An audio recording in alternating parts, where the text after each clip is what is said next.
Testing, 1, 2, 3. Good morning, everyone. Thank you. We are so glad you are here, taking time out of your Saturday to spend time with us. My name is Kimberly Garduno. I am the assistant to the city manager here at the city of DeSoto. And I am here doing the welcome on behalf of our city manager, Mr. Brandon Wright, who could not be here, and our city of DeSoto staff. Welcome to the 2021 HOA Involvement Workshop.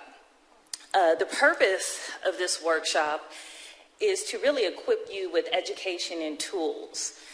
You'll have an opportunity to listen to city staff, learn about programs, and we also have some special guest speakers here.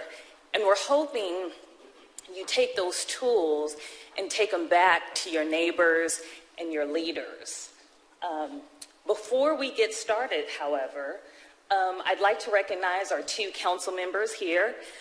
We have Councilwoman Nicole Raphael and Councilwoman Dr. Marks.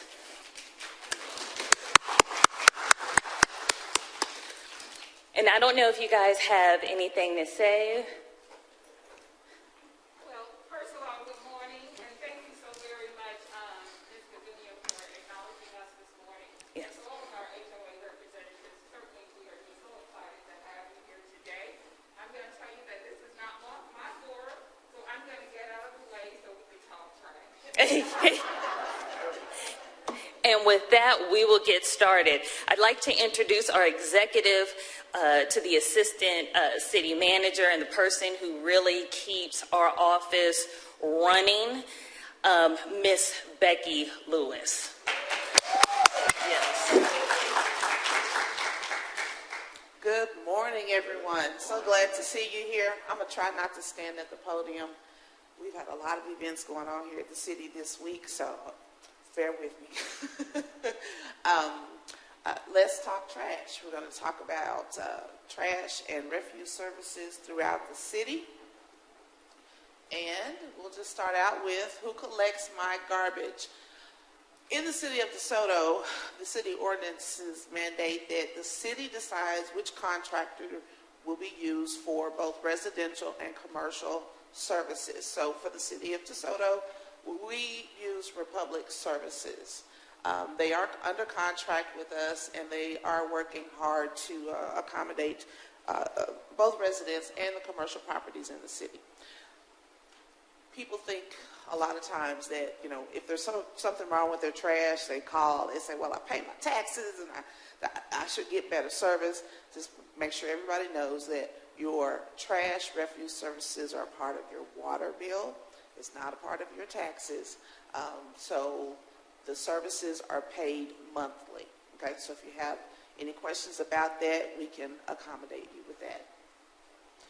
So I have a lot of things here for you. If you don't understand what exactly is considered trash, when folks call, they say, my trash didn't get picked up.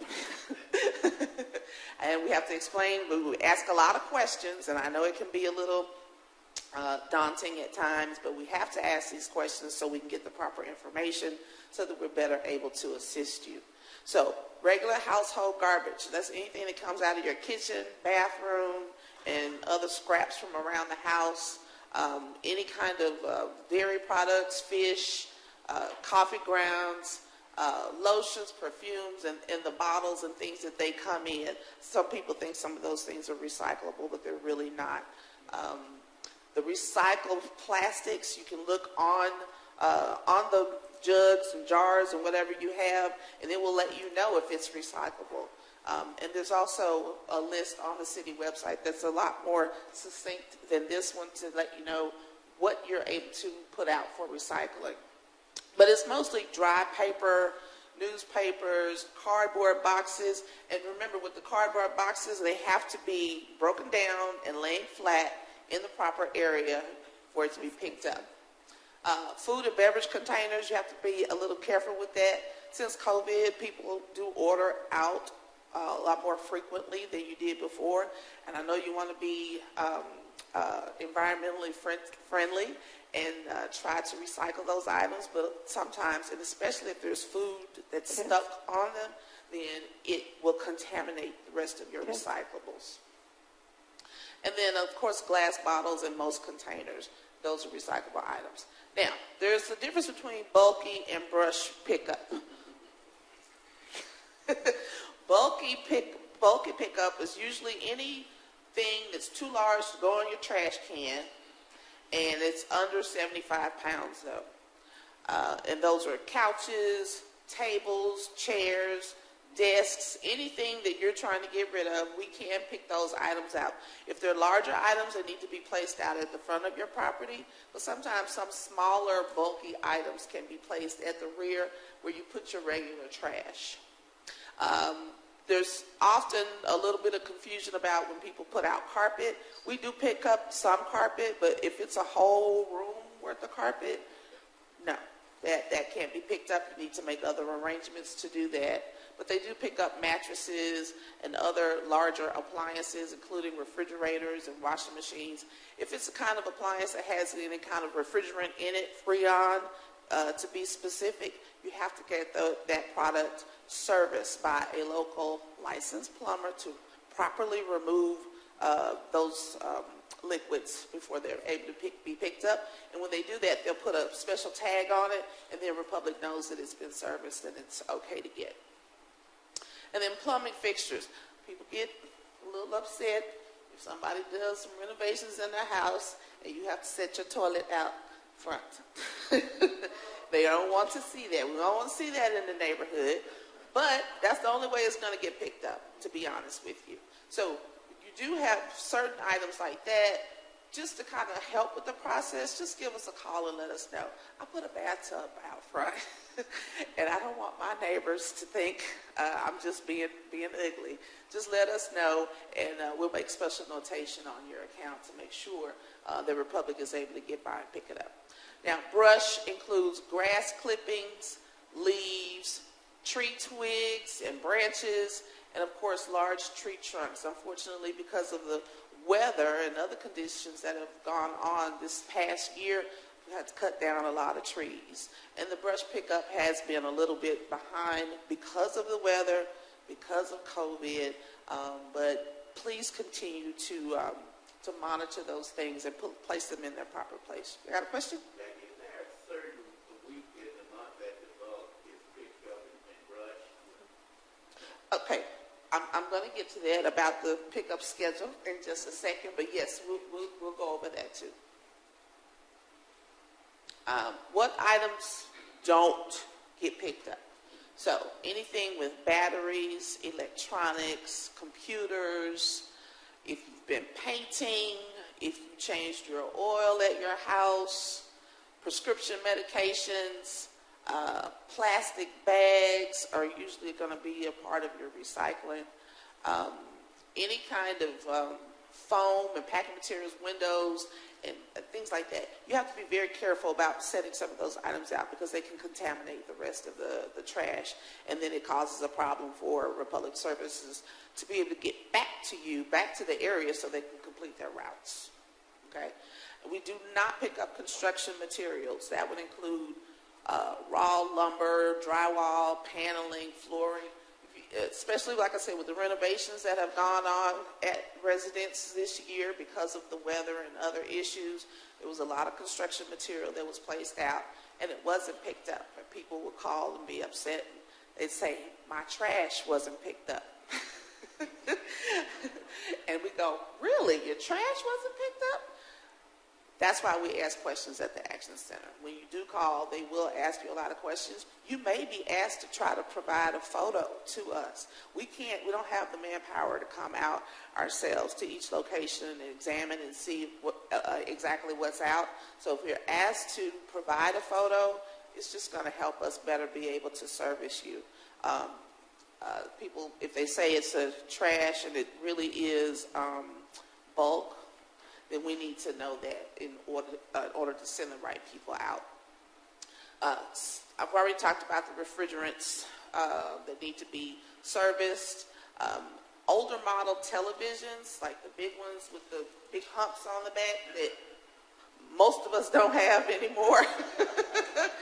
If you do have one of those and you're trying to get rid of it, and even the big projection televisions that were really popular 15, 20 years ago, we cannot pick those up either. You have to make some special arrangements for those to be taken to the landfill. And you can call us and we can give you the information on how to contact the McComas Bluff landfill, or give you directions on how to get there yourself. And then the other thing that's usually a little bit misunderstood is about fencing material. If you're replacing a fence, repairing a fence, the actual panels, the wood panels, you can't place those out. If you're getting a whole new fence put in, you cannot put out the metal poles that hold up the fence together, and you can't put the concrete out that you may have to dig up in order to put those new poles in. Those are called construction materials, and we will not pick those up either. All of those items you can take to the McComas landfill, and then there's also a hazardous waste place up in North Dallas. Yes, sir. This is to be made out of Duckworth material. You said the wood that you pick up. What about plastic fences, stuff like that? If it's plastic, then it probably needs to go with your recycling. But if you have something special like that, if there's a question, any question in your head that goes, I wonder if I should put this out, just play it safe and just call here, and we can have someone from Republic come by and assess what you have, and they'll determine if they can get it. Also, a fence can be made out of metal also. Metal, we do not. That's where I'm going with this. Okay. So if you replace it, or have to replace that fence, so it would be construction material. Yes, and that would not be picked up. Sorry, we have an extra mic coming. We're recording this, so in order for the audience to hear your questions, we're going to need you to speak into a mic. We have one right here, if you'd line up, or we can pass this one around. But they can't. All they hear is, and then she answers. So, thank you so much. Are you ready to keep answering questions? Sorry, one more here. Okay. I understand about the metal fences, but if you only have just like three rebars going across, It's still metal. Okay. It's still metal, and we can't get that. Okay? Any other questions about construction materials? Okay. All right.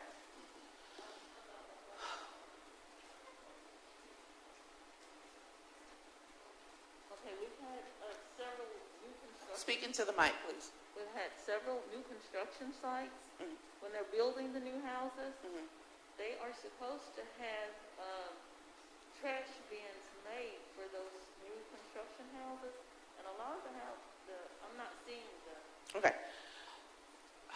That will be considered commercial pickup. And yes, those construction sites are supposed to get their own, the large, I can't remember what they're called, but there's a large bins, the dumpsters, thank you. They're supposed to get the large dumpsters. We have had reports where, not necessarily because of the construction material, but because of the workers from the construction sites putting their trash, just leaving it out, or trying to add their trash to your household trash.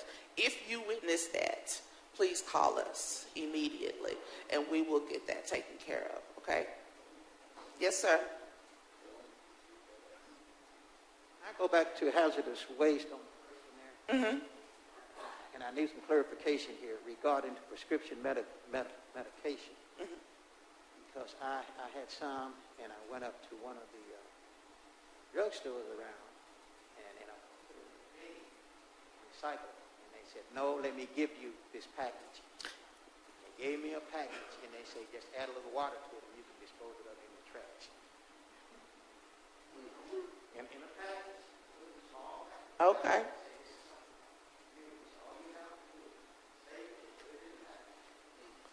Okay. Okay, that's new to me. That's new to me, sir. When we're done, be sure and see me so I can get that information, and then I will. The fact that I got it at one of these drugstores in the city of DeSoto. Okay, all right. That's something new, and it may be something that's new because of COVID 2? Okay. Well then, let me do some research on that, and in my next HOA email that I send out, I'll try to make sure to answer that question. Okay. Anything else? Okay, go to the next one. When and how do I place out my garbage? I know that a lot of people have lived in the city of DeSoto for many years. And usually that's how the conversation starts out. I've been in DeSoto for 10 years and I never had to do this before. Why are y'all doing this to us? It's not us. First of all, the population here is booming. And we are making adjustments because there are a lot of, people moving into DeSoto, something that we're very happy about. But it does cause some time for strain on things like our garbage collection. So we ask that you do follow the guidelines, which is to have your items out prior to 7 a.m. on the specified pickup day. Okay? So if you live on the east side of Hampton, your garbage, your regular household garbage, is picked up on Mondays and Thursdays. If you live on the west side of Hampton, it's picked up on Tuesdays and Fridays. I don't care what has happened in the past. Your trash needs to be out before 7 o'clock in the morning. We have several, we do use Republic Services, but right now they are having to use crews from other places. They're not your normal crews all the time, so they may not know you. They may not know you like to put your trash on the left side instead of the right side. Just be consistent with what you do, and that will help us help you to get your garbage collected. Recycling is on Wednesdays for the whole city. They do not pick up regular trash on Wednesdays throughout the city. Brush and bulky items are picked up on your second scheduled trash day. So that will be either Thursday or Friday, depending upon where you live. And sometimes, and a lot of times lately, Republic is also running trucks, those bulky trucks, on Saturdays to help make up if they weren't able to get to you on Thursday or on Friday. We do not have boom trucks to pick up brush and bulky items at the beginning of the week. So the first available date that they'll be able to come to use is on Thursday or Friday, sometimes Saturday. Yes, sir. If you have quite a bit of recycle, I see some of these homes have larger bins. Can you order those or request those bins from the city? Yes, sir. Yes, sir. The large carts. Because mine runs over, and I have to put some of the stuff in the trash, Okay. If you're a heavy recycler, like I am at my house, we recycle everything, and I go through it, and my mother doesn't always understand, but we recycle a lot, so I use the big carts, 96-gallon carts. Those are available through the city. You come to the water department or call the water department and tell them you want a cart delivered to your house. And then there is, I don't remember exactly how much it is, but there's a small fee, a rental. Yeah, it's less than $5 a month to be able to rent those carts. Now, if you don't recycle a lot and you just think you're going to have a few bottles of things, you can come to a utility billing window and pick up a bin. So it's about that big, about that tall. And you can pick that up, and that's free of charge. So I'm going back to what you stated. The big bin, you rent that. Is that what you're saying? You're renting that, yes. Okay. It's a 96-gallon cart, which is like the size of a big trash can with wheels on it and a lid. And it's blue. And while we're on that, I want to bring this up. I don't know if any of you live in the area, off of Cockrell Hill, west of Cockrell Hill, south of Wintergreen, north of Pleasant Run. Those areas there, they were part of a pilot program for our recycling program. We first started it some years ago. And some of those people still have the same bins that they were given. When it was a pilot program, it was free to those people that lived in that area. But now that's been a while, and some people have called wanting their recycle bin, the cart replaced. If you were a part of that pilot program and you need a new cart, we're going to start charging you to use the service. It hasn't been very many, but we have had a couple from that. So if you do decide to purchase your own recycle bins, then try to make sure it's blue if you can. Green is the only other color. If you put your recycle, and I just had a conversation with someone a couple of weeks ago, she was upset because they hadn't been picking up her recycling. And after many, many questions, finally determined she's putting her recycling in a black trash cart. So that's why it wasn't being picked up. It needs to be, and if you do have a different kind of receptacle that you want to use, you don't want to lease from us, you don't, paint on there, recycle. Write something on there that says, this is recycling, and then they will know and they will go ahead and pick it up. Okay? And also for your regular, we don't supply trash carts. You can purchase your own at, Home Depot, Lowe's, or wherever, but just make sure you don't go buy a blue cart to put your regular trash in because it won't get picked up. They're going to think that's recycling. Okay?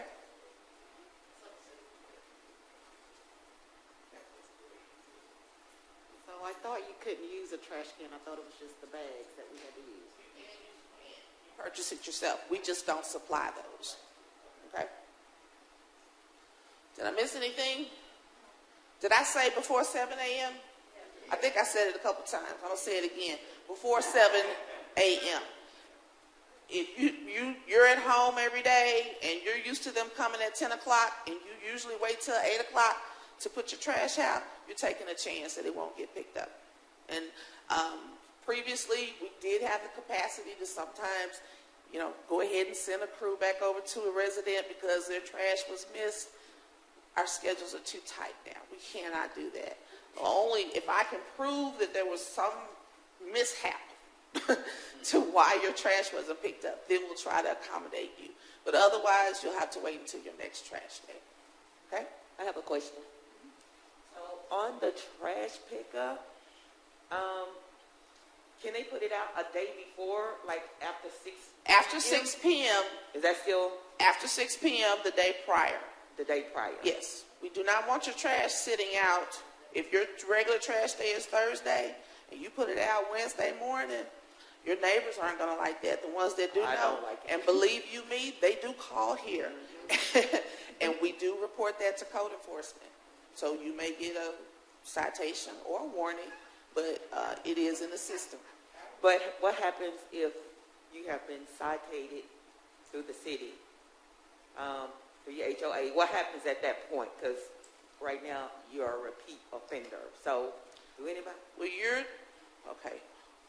Some HOAs are very diligent about monitoring those kinds of activities. And if you're being cited by your HOA, that's not the same as getting a cite from the city. And you will have to deal with your HOA on your own. If it's a citation from the city, they're going to probably give you a warning first, but sometimes they will go ahead and ticket you. Okay? So that's your responsibility as a homeowner to figure that part out. If you have an issue with your HOA, and we'll talk about that later when they give you information about dealing with your HOAs. Yes, ma'am.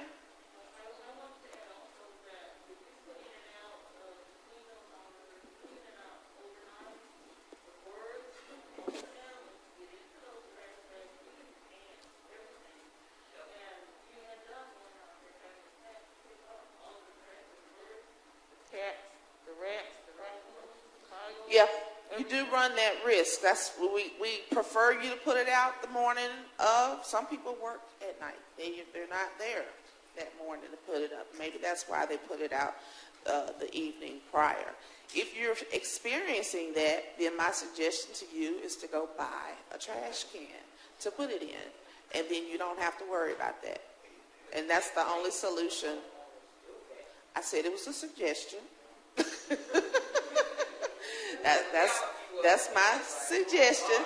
Some of them, I don't want to use a trash can. I always have put mine out in plastic bags where you're running the risk. Now, if Republic gets to your site and you have your bags and it's been torn into by the raccoons or the possums or whatever, they will pick up what they can, but it's not their responsibility to clean your area.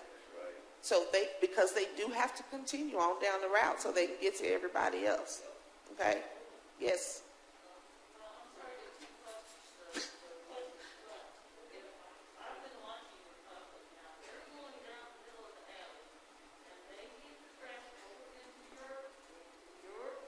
Alley, and when they close down their truck and all that trash falls out, I'm thinking they should be picking it up. That they are responsible to pick up. And if you see that happen, call. You can call me directly, and I can get them on the phone and send them back around if that's the problem. If you witness that happening, then call. If you can take a picture of that or a video of that happening, call.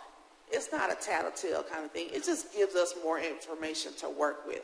Because if you call at 3 o'clock and it happened at 10 o'clock, then there's not a whole lot I can do about it, because more than likely the trucks are gone and the crews are gone from the area, and I can't send them back to your location. Okay? Yes, ma'am. Well, just two quick things. First, for what she was saying, is there any way that the city can tell Republic that, there are cameras all over the city of DeSoto, so the neighbors, the residents are watching. And I get those Ring videos daily. Yeah. Okay, but the reason that I'm asking or saying what I'm saying is just the other day, the city called me because someone down the street on my alleyway had brush out. They called me and said, "You have brush out," and I was like, "No, that's not my address," but I just thought it was kind of odd because I've never received a city call to say you have brush out. That was odd. I mean, because it wasn't even my house. But It may have been that whoever reported the brush, they didn't give me the right address. Yeah, they probably just didn't give the right address. No. I mean, the address wasn't even my address. That's what I'm saying. Whoever reported it gave the wrong address, though. And I think I may have called you. Oh, okay. Actually. Okay. Yes, because the report was that someone had brush. It was too much brush that was in the alley, and it was blocking people being able to drive by safely. But the person who called, I don't recall exactly what it was. Either they gave a phone number or whatever it was, and I looked it up, and that's why I called your location to see if it was actually you. Now, I do that. I'm sure a lot of you have heard from me at some point, and your neighbors too. I monitor all of those complaints daily, and if there's missing information, I can't send Republic out if I don't have all the information. So I do a little investigating sometimes, and sometimes we get it right, sometimes we don't, but we do make an effort. Okay? All right. Can I schedule a pickup? Nope. Nope. We do not make appointments for pickups. You can, however, call us and let us know that you've placed out an unusually large amount of bulk, or you had to cut a whole tree down, in your at your property, and so that will require more space in our truck to be able to service your property. So if you have something unusual going on, you can give us a courtesy call, and we can alert Republic so that they can be prepared when they get to your area to better accommodate you. Okay? And keep this in mind too. When you do put out your bulky and brush items, that's going to be picked up on Thursday or Friday. However, and I'm going to explain this 10 business day thing to you. I wish I had a calendar up there. I didn't think about that. Say your regular trash days are Monday and Thursday. But you decided that Sunday to cut the brush down and all that and clean up your yard. And you place everything out at your curb Sunday evening. Your first available date for Republic to pick up your brush would be Thursday. That's when the count starts. Thursday, not Sunday, the day you did it, but Thursday, because that's the first available date to pick up. Then it's 10 business days from that date. So it could be, realistically, up to 2 weeks. We're trying to not have that happen anymore, but because of the large amount of bulk and things that were placed out, especially early this year, and then last year when people first got home from COVID and everybody decided to clean out the kids' old bedrooms and straighten up the garage and get new appliances, when there were so many people doing exactly the same thing, then yes, it did cause some delays for us. Again, with the winter storm, because of, damage to carpets and appliances and things like that, there was a lot of bulk that was put out. A lot of trees had to be cut down. So it did cause some delay in service. We work with Republic daily. They give us updates daily on the areas that they aren't able to service. Say you've got your pile of brush out there, but you also put some bricks in there with it because you had to fix something, then they're not going to pick up the bricks or the brush because it's now contaminated. Okay? You have to keep those things separate. Yes, ma'am?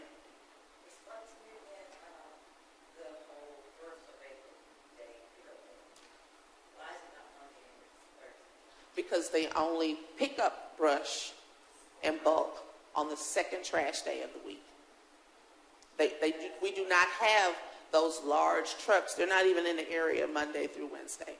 And that would help if that's on the website. It is on the website. It is on the website. Mm-hmm. It is on the website.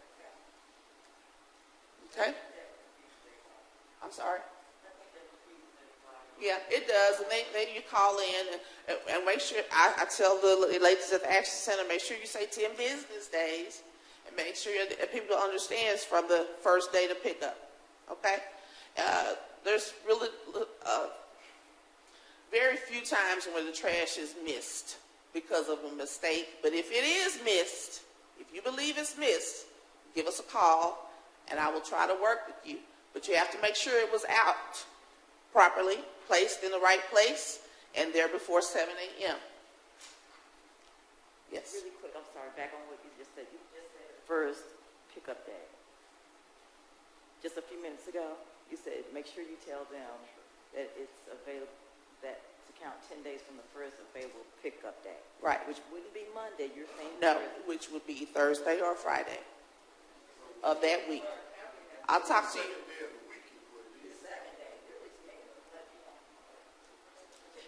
First available date, because they only pick up Thursday, Friday. So that's the first available date would be either Thursday or Friday. Okay? Who do I contact if I have an issue? I always call the Action Center, 972-230-9600.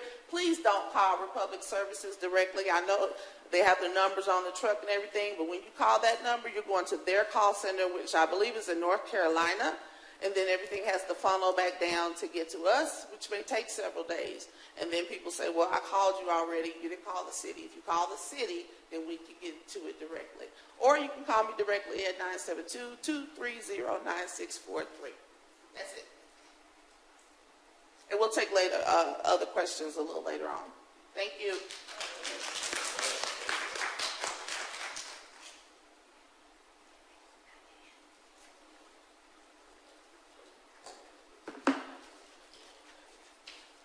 All right. How'd you guys like that about trash? You guys got your questions answered? Just want to say, and I failed to mention this a little earlier, because we have such a tight schedule, we're going to have our presenters try to get through the presentation first. And then once they get through the presentation, we'll reserve some time for Q&A if that's all right. Of course, once we're done, everyone will hang behind. And if you guys have additional questions, we're here. We have staff on site. We have business cards. We will make sure that we get you as much information as possible so that you can follow up with us. In addition, if anyone in here would like a presentation, any of the presentations, please let us know. We will email those to you so you can get it to your neighbors and HOAs, okay?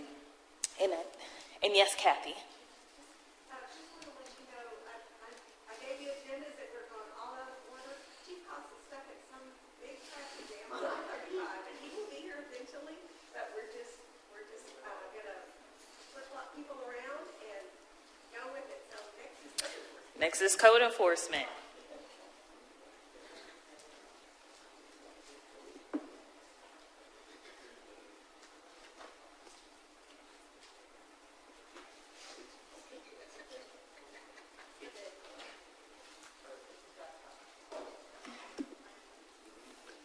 Good morning.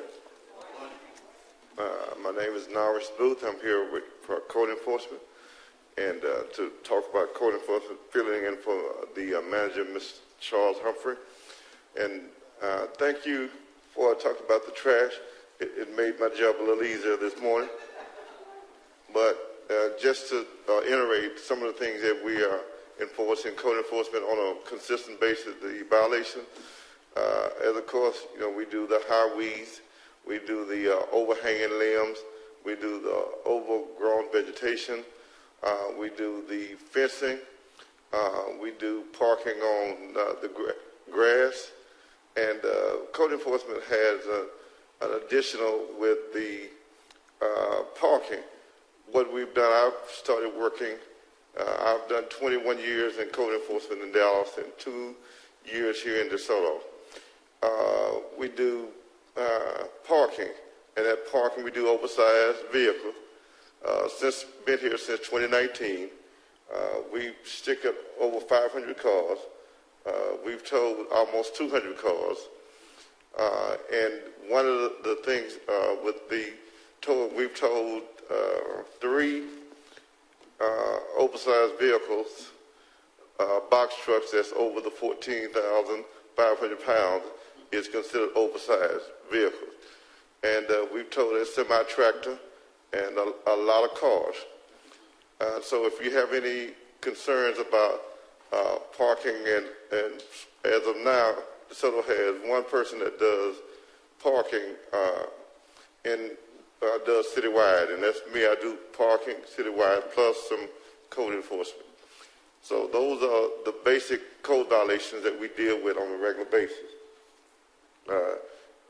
And those parking, not only, one good thing that DeSoto has, the parking, and some cities don't have, parking, code enforcement under police department, so we're able to tow off the public street.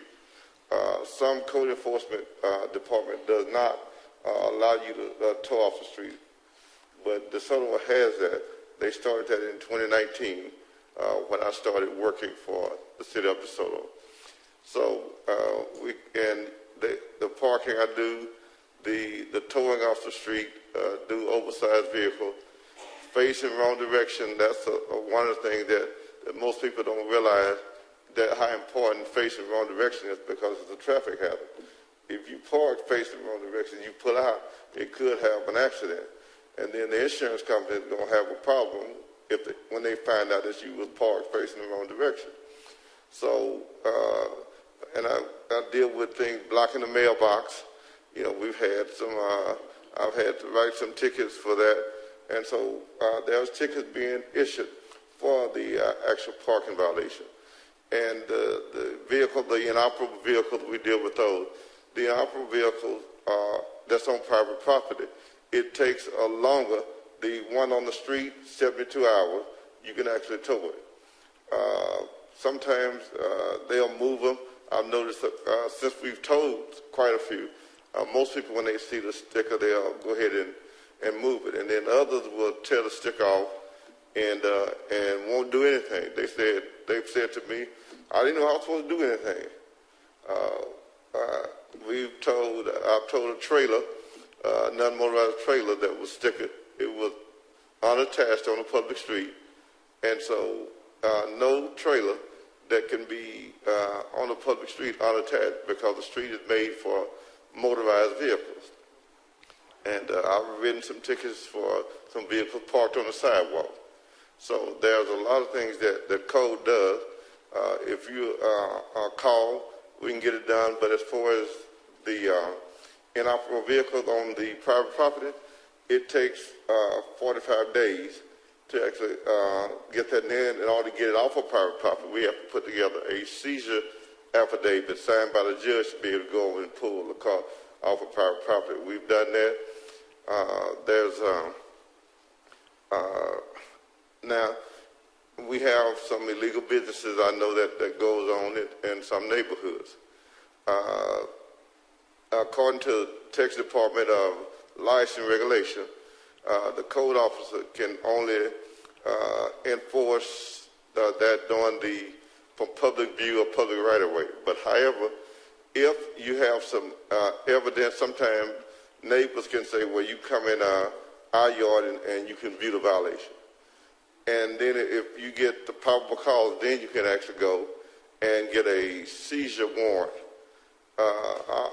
administrative warrant to actually go on the property. We had I don't want to give the address out, but we had a situation where a guy was painting and repairing cars and all, but we got together with the manager and the other code officer and put together an administrative search warrant, went on the property, now he's cleaning it up, and that he's no longer doing the business operation right now. So those are things that you can get done if we know about it.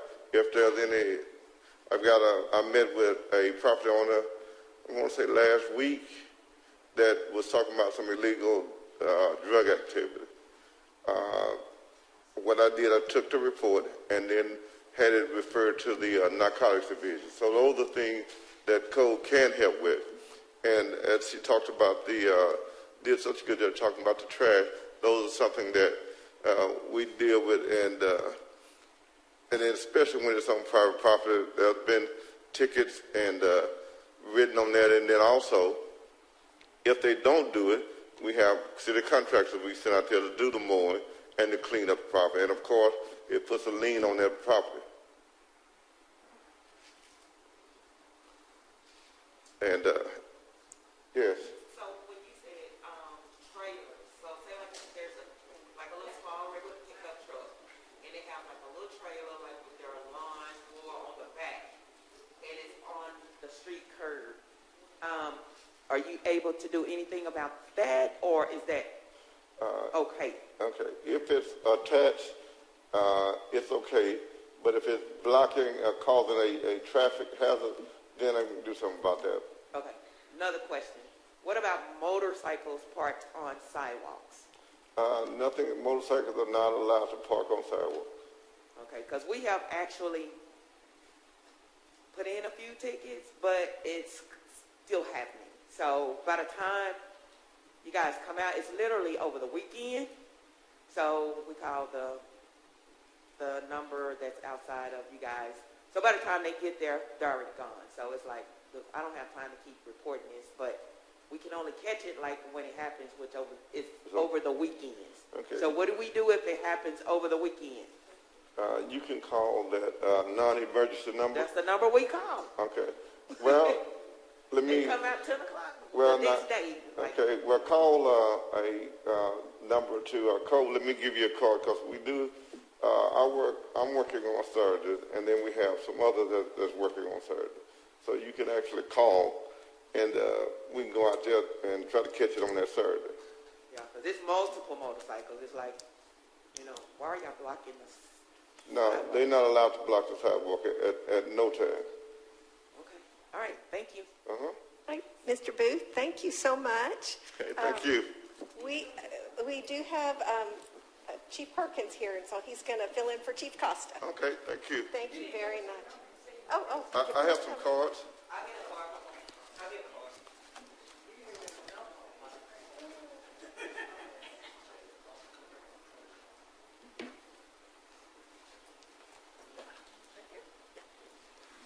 Good morning. My name is Gary Perkins. I'm your Assistant Police Chief. Chief Costa was on his way here, but evidently he's stuck in traffic on I-35 between downtown and DeSoto.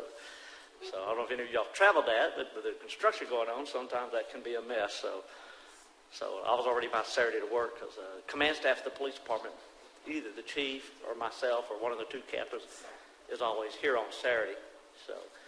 So I get to come up. So I'm not the best public speaker, especially when it's impromptu. So, but here I am with Chief Costa's slide. So, but welcome, and I appreciate y'all coming out, being involved with the community, being involved with the city's operation, and especially the police department is very important, and we appreciate that. And Chief Costa had a few slides on some stats going back to 2016, like a 5-year comparison of Class A offenses. It's been going down. Our crime has been going down like under these type offenses, 39.5% since 2016. So it's been on a good trend going down. Family violence statistics, and surprisingly, it's gone down. It was down in 2019, but in 2020 there was a surge with the COVID, with a lot of folks at home. It seemed like all the cities around had an uptick in their family violence calls. I guess people at home and not working, and temperatures flare with people at home. So response times, we've always had a good response time, and then we got it down to 5 minutes and 14 seconds last year. Of course, part of that might be attributed because the officers wasn't on so many calls and was available to answer those calls more quickly. But we try to keep our response down less than 5 minutes. So if any of you have been to any other cities and try to call for their law enforcement to come out, especially somewhere like Dallas, if you need it, if you're call driven, DeSoto, we try to keep our response down for an in-progress call within 5 minutes. And even if you have a report-type call where something's been stolen from you, we're still going to try to get there in a reasonable amount of time. So if any of you have ever been in Dallas or somewhere, and not picking on Dallas, but you might wait 2 or 3 hours before you get a response from the police department because they're so busy and just trying to answer the call volume.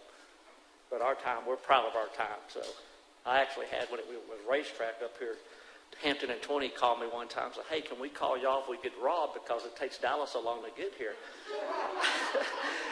I said, well, if they head south on, and she said if they head south on Hampton, I said, sure, they head our way. We'll like the information and look out for them. But so that's true. So.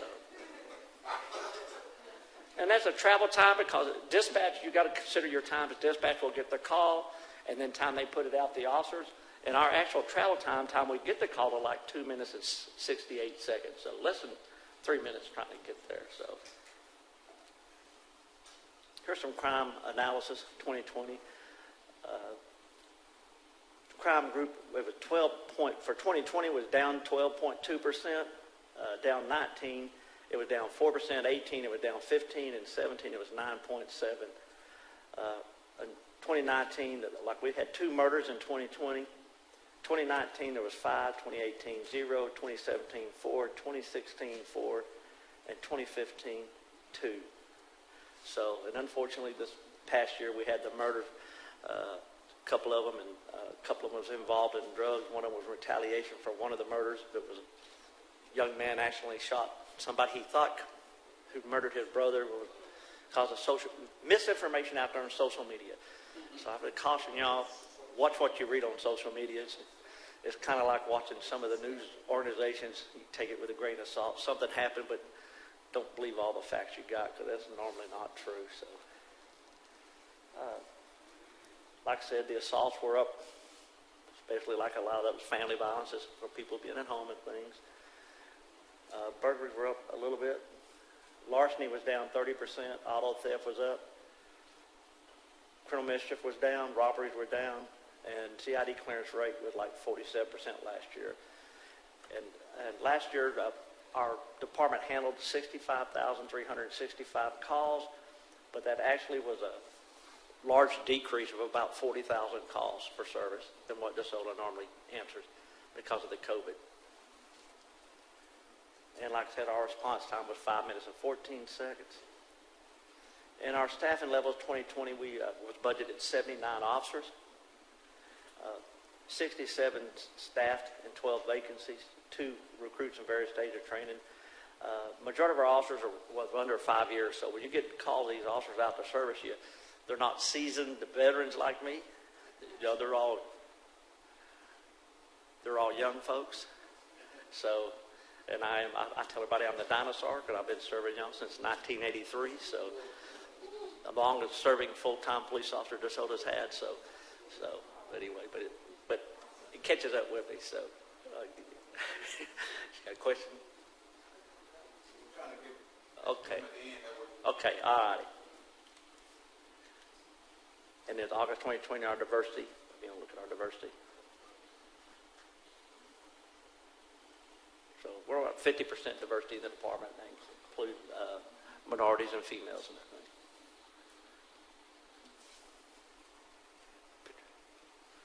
And if you contact Chief Costa any more on that, I'm sure he'll provide it, or myself. Anybody got any questions? On the 12 vacancies, are you planning on filling those, or what's the? Yep. Our last civil service test, we're down to like 3 people on it, and we're down to like about 3 officer candidates left on that list, and we're fixing to ask for another civil service exam, and hopefully we'll have it done in the first week of November. But yes, ma'am, we're going to try to get everybody filled. We just had like 2 graduate the academy a week ago, and they'll go into field training.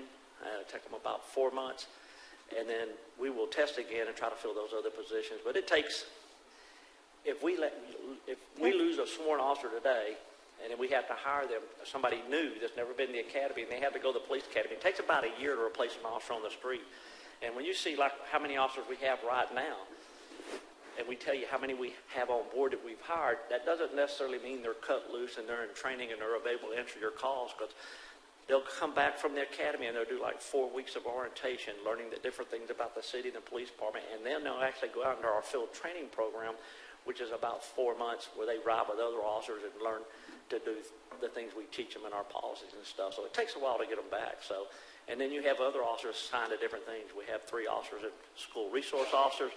We have somebody doing hiring and backgrounds. We have one to be detective, so it cuts down on the number that's actually answering your calls. But more questions? I'd like to know, is that the normal amount of officers, 79 officers for the city of DeSoto? That seems like a very small amount of officers to accommodate the entire city of DeSoto? Absolutely. We'd all love to have more staffing. Probably every department in the city would love to have more staffing. And yes, we'd like to have more officers. We can do more things with more officers, but as taxpayers, you can only afford so much on your budget and your taxes. But yes, we would love to have some more officers. And when we're short, luckily we have more officers than like Duncanville or Lancaster already on the budget. And everybody in the last few years had a turn down where we lost about 18 officers at one time. But luckily, because we had 78 sworn, it didn't affect us as much, and we moved people around to answer patrol calls. But there was a time like Lancaster was only working with 40 officers total for the detectives and everybody. Over the last 5 years, all the cities you hear in the news about officers leaving the profession.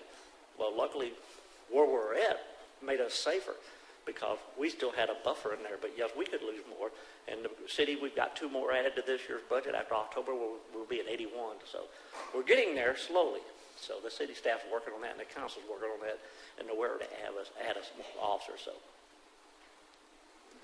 First, I'll say thank you so much for clarifying that, because I know that's a constant question. Why isn't there, hiring more and more and more? And I think a lot of times people are just not fully educated of the full process it takes before somebody is literally out there taking all the calls. So thank you for the education from the tax part of it, the monies, the planning, and the training that's required. My question is, what's the difference between robberies and burglaries? The last part of your question? What's the difference between robberies and burglaries? Because that was on the category. Yeah. A lot of people say they've been robbed and they actually were broken into in a burglary. So a robbery is where somebody comes up and sticks a gun or a knife in your face and robs you of your property. A burglary is a break-in. Somebody may be home or may not be home, but they break the window, break the door down, and they come in and steal something. So a lot of people wrongly refer to it. Thank you. That's good information for folks. And there's our gracious Chief Costa has finally made it through traffic. So. Yes, I had a question. Last year, I noticed there was a post about some offenses that wouldn't be personally responded to by the police. It was just more so like make a police report of it. Is there any correlation between that and the crimes that have risen?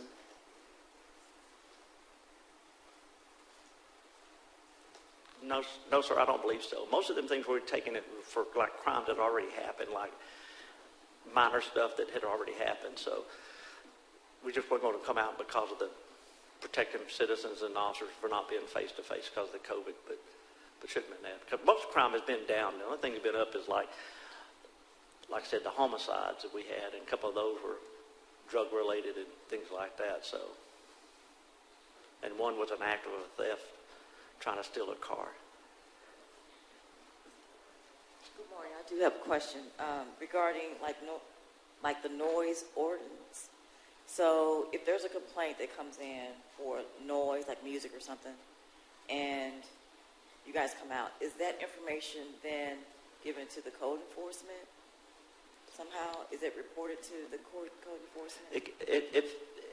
Yes, it can be. And if it's like in progress and code enforcement's not on duty, we'd have an officer come out there. But if it's an ongoing problem, we would work with code enforcement because they work out of the police department. We would get with them and try to work out a plan of how we're going to address that problem together. But yes, code enforcement would get it too.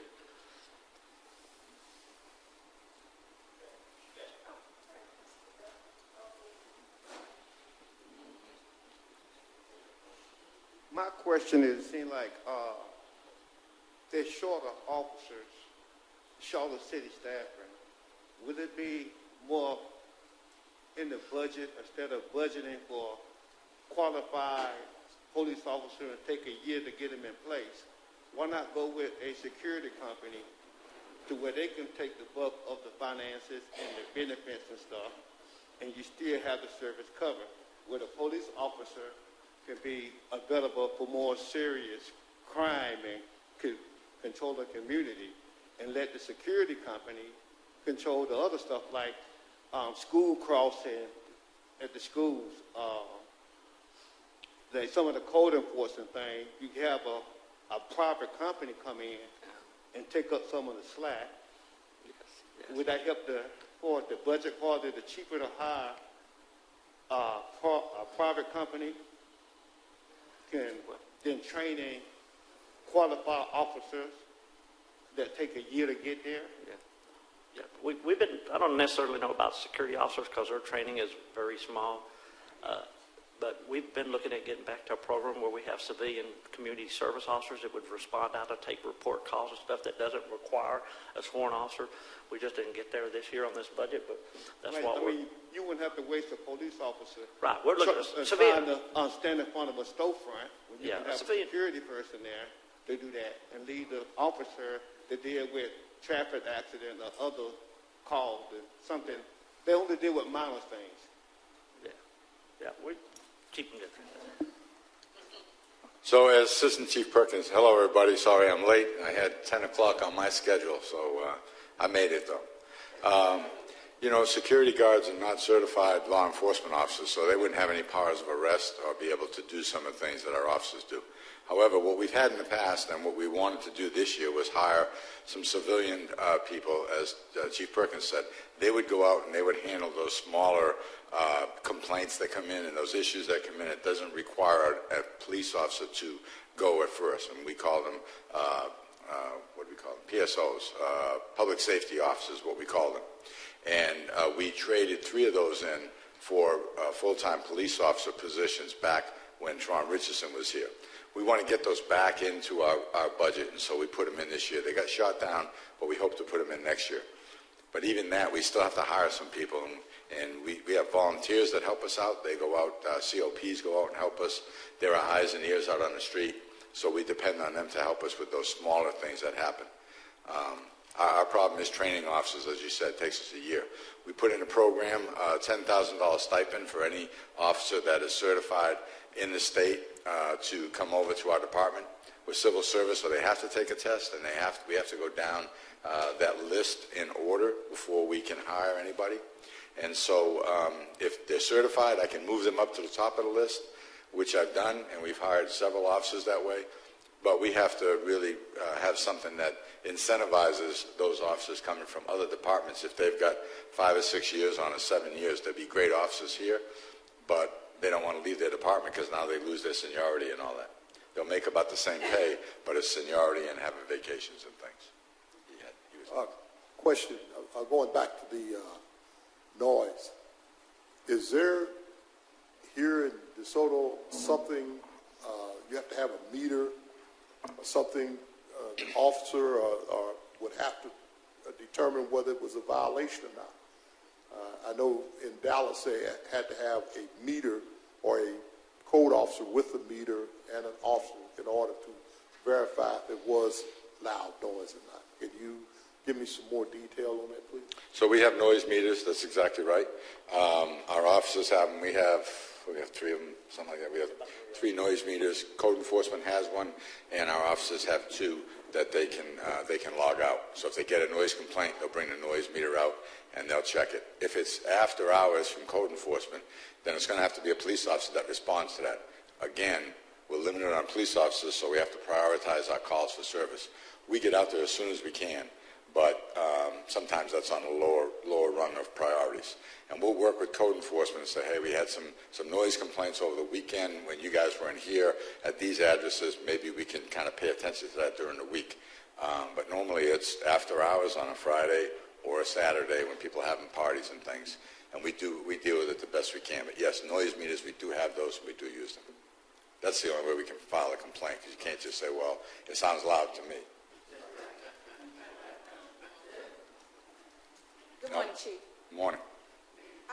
You and I have had this conversation before about the breakdown of officers to the demographics. Yes, ma'am. And when I look on here, and of course I'm not advocating that it has to be equal, but when I look on here and I see that we have a population of 69% black, and then the officers are 27%. My question is there a concentrated plan to bring that number into balance, and over what period of time are you predicting that you'll see a little bit more parity there? So we recruit in many different areas. We've gone out locally. We've gone to the churches here in the city to recruit.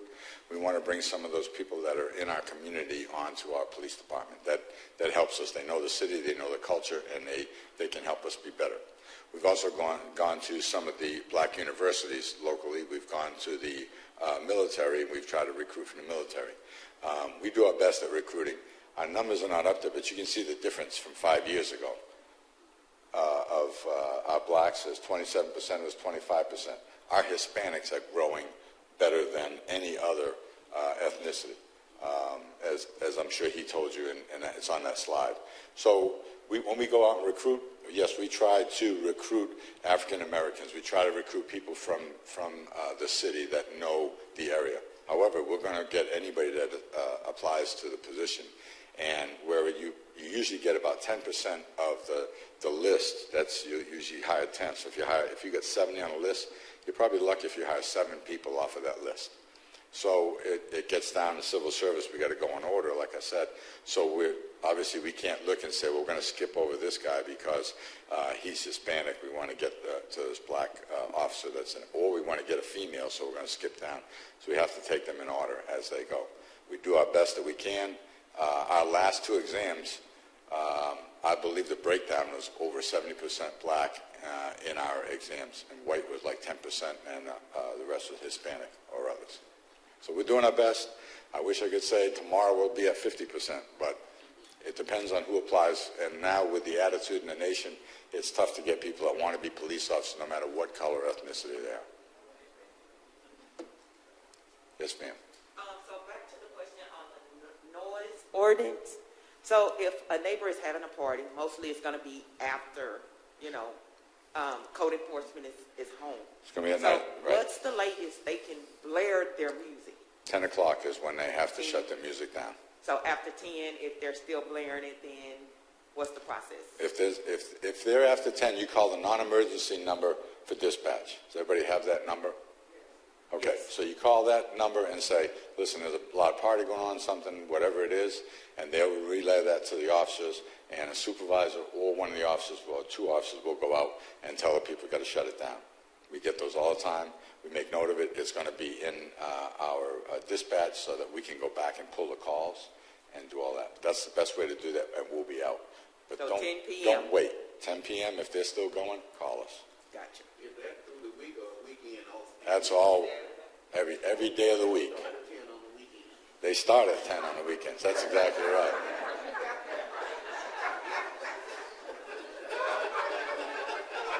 One more question. I'm told. Concerning the noise ordinance for commercial builders, what is the time frame? 7 a.m.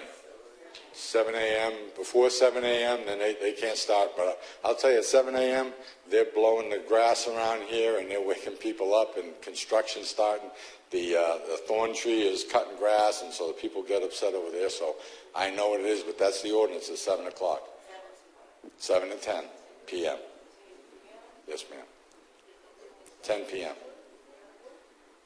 The last thing I want to say is the biggest complaint we get in HOAs is speeding and trash. Elma, she's good at keeping track of the trash.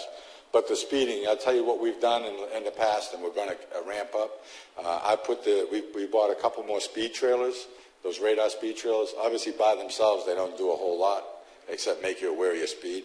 So what I've done is we're going to have one of our traffic officers on shift every now and then when they can on the shift, go by and be past the speed trailer so that they can be there visible. So if someone is still speeding past the trailer, then they can stop them and give them.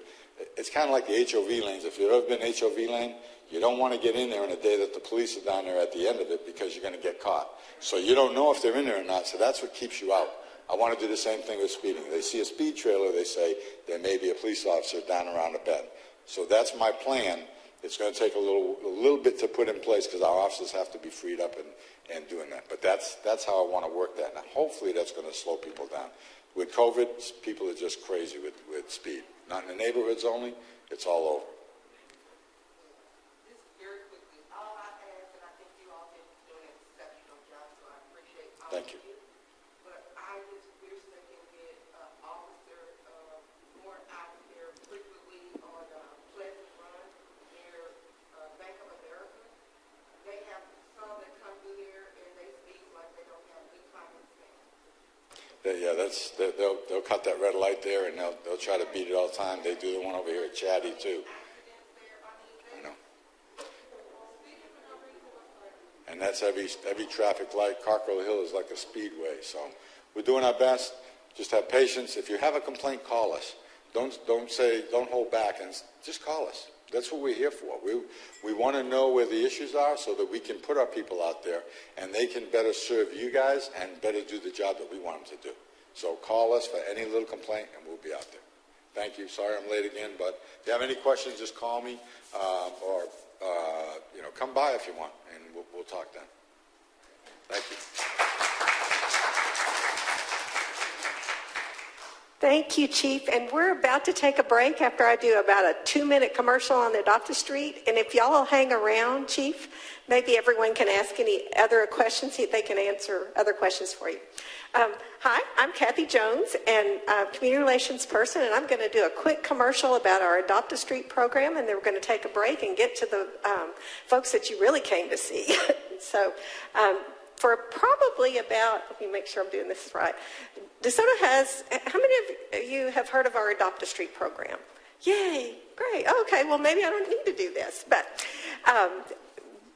trash is always an issue. The city has special crews that go out and clean our medians on our major thoroughfares, Pleasant Run, Hampton, Beltline, Cockrell Hill. But, there's still lots of other streets. And as soon as something, they may pass through and clean it in the morning, in the afternoon, it's right back. It's just a never-ending process, as you all know. So one of the things that the city is asking is your help to adopt a street in your area. And we're especially focusing on HOAs adopting streets, like our friend Miss Goodwin right there. She's got the Silver Creek Avengers, and that's the Silver Creek HOA, their Adopt a Street program group. Let me see, what have I got up there? Anyway, what we're asking, if you would like to adopt a street, You commit to clean it twice a month, and I'm kind of pushing for the last Saturday of the month being one of your days, because that way we also, the city manager's office cleans up on Fridays, and so maybe on the last Saturday of the month, DeSoto will be perfect and beautiful and pristine, but at least 2 Saturdays, 2 times a month, and for up to 6 months, at least 6 months, and as long, I mean, you can do it in perpetuity. We have people since the beginning of the program that have been doing it 17 years ago or whatever, 16. We'll put up a sign. Let me see if I can get to the sign. In exchange for your commitment, we'll put a sign in the area near where the street you've adopted that says, this is your street. And that's our thank you to you for helping us out. I'm going to be really quick. I think and take a look at this map. These are the HOAs in DeSoto. Do you realize we had that many? That is crazy. And we are working on another map that overlays that shows all the streets that are adopted, and that way you can really see what's available, but there are quite a few streets that are already adopted, but we still got lots more that we can adopt out. So if you're interested, for your HOA especially, because our city manager, I clicked on my last slide, our city manager has in our work plan that he would like to increase the number of HOAs who participate in this program by double. We have about 7, so that means we got to have 14. So that's my push. The applications are back there on the back table, along with some other brochures that may be of interest. But just fill it out, send it back to the city manager's office. We'll get you signed up for the program, and off we go. With that, really quick, did anybody have a question real quick before I? Oh, what was that? For the adopted street neighborhood, do it have to be in your neighborhood, or do it have to be like Main Street, like we stay like Hampton, so would we? Actually, obviously we would hope that her question is, do you have to adopt a street in your neighborhood, or can it be anywhere? It can be anywhere. Anything that's not already adopted, you're welcome to choose. Obviously, we want you to clean your neighborhoods, but one thing that's a little bit of an issue for this program is on a neighborhood street, there's nowhere for us to put the sign because those are all private property houses. So really the entrance to your subdivision, a main piece of Hampton that's not already adopted, we love that. That would be great. Very good. Mm-hmm. But that's wonderful. Well, and if you'd like us to put a sign there that says that that's what you take care of, we'd love to do that. Just fill out that form and we will get it going. Thanks, everybody. We're going to take a quick break and reset for the second half of our program and have a cup of coffee, look at the brochures back on the table. Chief is still here if you would like to talk to him. Becky's still here if you have a question. So thank you.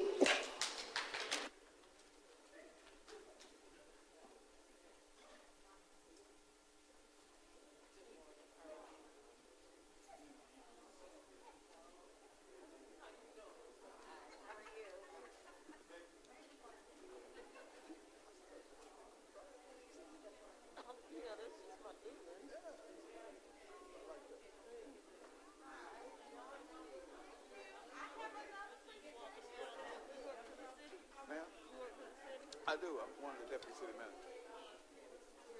One of the deputy city managers? One of? We have 2. Yeah. So my name is Ice Cameron. Ice Cameron. Oh, your last name? What's your name? Okay, good to meet you, Ms. Starr.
backwards, that way when it comes time.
Test, test. Okay, let's get back and get started to the second half of our workshop here. If you'll take your seats. Thank you.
Testing.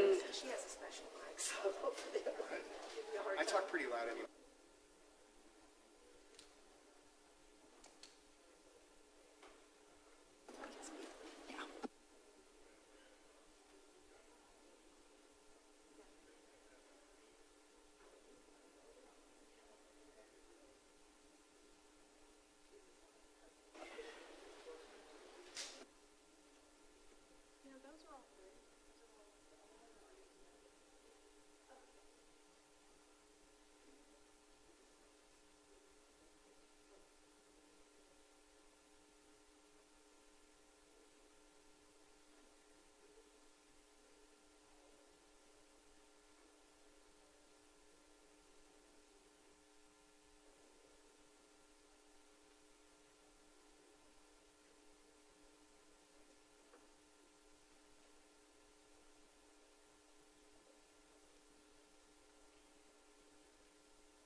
by October 31st of each calendar year, the first round of grants is for really holiday decorations and things like that in your neighborhood. Last year, City Council did bump that total amount that they designated for the program to $40,000, but this year it's back down to the normal $20,000. We did that last year because of all the COVID stuff, and we really wanted to help everybody out with your projects. But the first round is for the winter. For holiday projects, if you're having a little party, please don't buy beer and alcohol with the money that we give you. But then the second round is in the spring. And what happens is the $20,000 is put out there in the fall. Whoever applies, you're going to get what you've asked for, up to $500. And then whatever money is left over is applied to the second round in the spring of the year. You can apply for whatever amount you please, but it is a competitive process at that point. So whatever funds are left over from the first round are now applied to the second round, and then a committee is put together of homeowner associations, neighborhood associations that did not apply. And they're the ones that make the decisions on who gets funding and how much funding you will receive, okay? And that's it in a nutshell. There's a lot more information. If you want the presentation, I can email it to you, or you can give me a call and we can discuss it in depth in person, okay? All right, so I'm here to introduce our speakers today, and I'm just gonna let you know who they are. We have Amanda Duckworth. She's an association manager at Sendera Ranch. Amanda? Where is she? Oh. We have a legal update on recent changes to HOA laws, and that's going to be Ashley Cordion. Easier than it looks. Ashley Cordion. She's an attorney. And Lifestyle and the Importance of Community Events by Brett Wickland and Alyssa Wilson. And thank you, each of you, for coming today and spending this Saturday with us. We look forward to hearing from you. If you have questions for these people following their presentation, we'll give you contact information and you can contact them directly, okay? Let's welcome them with a big hand.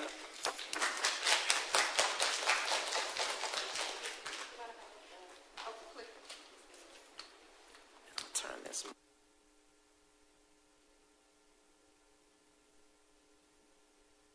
Okay, so can everybody hear me? So my name is Amanda, and I am with SBB, and I've got some colleagues here with me. This over here, this is Vanessa Burt. She is our VP. We've got Cheryl. I don't know your last name, Cheryl. Roy, I apologize. She is new with us, but we've had a chance to catch up today. She's absolutely wonderful. She's going to be a wealth of knowledge as well. And then, of course, we've got Jake Turner on the end over here, and he, too, is with SBB, and he is also a VP. So today we're going to go over effective board meetings and how to prepare yourself for community leadership. Before we get going, if you look inside those blue folders that I gave you, you are going to find what looks like a newsletter, and that's going to cover pretty much everything that we're going to discuss here in depth. You are also going to find, as we go through, there is something on a white piece of paper. That is the Texas Property Code. That is also something that you're going to want to refer to as you are on the board. I have highlighted some of the key words that you're going to find throughout the presentation, so this is an excellent referral. Right beside my business card, you do see a raffle ticket. Well, I know that there's a lot of information that we want to get out there. What I think and I hope is going to be exciting for everybody is at the end of this, we are going to do a raffle. I do have, right here, I do have a $100 Visa gift card for the winner, so we will be doing that. And then, of course, thank you cards, so I appreciate everybody taking the time to come out and do this. So let's get started. There are 5 essential elements when it comes to being on the board of directors. This is how you're going to skyrocket your success rate. The first one is professionalism. That, I know everybody's familiar with the word. There are certain contexts that you're already familiar with, and we'll go over that in passing, but again, it's going to be the way you present yourself to the community. Of course, preparation, making sure that you're prepared for this position and how to do so. Structure, communication, and engagement. Being engaged within your community, both with your fellow board members, with the homeowners, and with the vendors is going to be the key to this success. Oh, wrong way. If you get nothing else whatsoever from this presentation, this right here is the key to everything. Keep in mind, this is the biggest investment many people will ever make. So while you must conduct yourself in a manner befitting a business executive, those around you will be conducting themselves with personal emotion. So keep that in mind, whether this is where they are planning to build their family's future, whether they're retiring, perhaps this is something that they're going to look long-term for a resale. They are invested in this. And so when they come to you, they will be full of emotion. Keep that in mind, and this is how you will move forward. The first thing we need to discuss when preparing for the meeting is, what is its purpose? You understand that there's some governing documents. Is the purpose of this and the rules that go along with that, is this just something arbitrarily put in from the developers, or is there actually a reason behind it? It is, in fact, there is a reason. It is at this time that you can make decisions, set policy, you're going to solve problems, you will resolve disputes. Again, that could be in the context of perhaps something within a contract, the vendors, the homeowners, or something within the board itself. So this is going to be the key time to take care of that. You're going to plan and evaluate for the future. You're going to review the manager's work, and you're going to track maintenance projects. Professionalism. I told you we would touch on that just a bit. I read this and I really liked it. It says, professionalism is not a title given to yourself. It is a description you hope others will give you. Number one, be confident. Mark Twain once said there are only two types of speakers in the world, the nervous and the liars. Speaking in front of anyone is frightening, so here are a few ways to combat that. First and foremost, be on time. When you're running behind to a meeting, you automatically feel anxious. You feel like you're on the defensive. This is the easiest way to step forward and start on a good foot, okay? Next, be authentic. Without passion, excitement, or confidence, your message is missed. Turn your anxiety into excitement. There was actually a study shown that says people who label their anxiety as excitement or passion will end up feeling more comfortable. Additionally, when you're yourself, you do not have to act the part.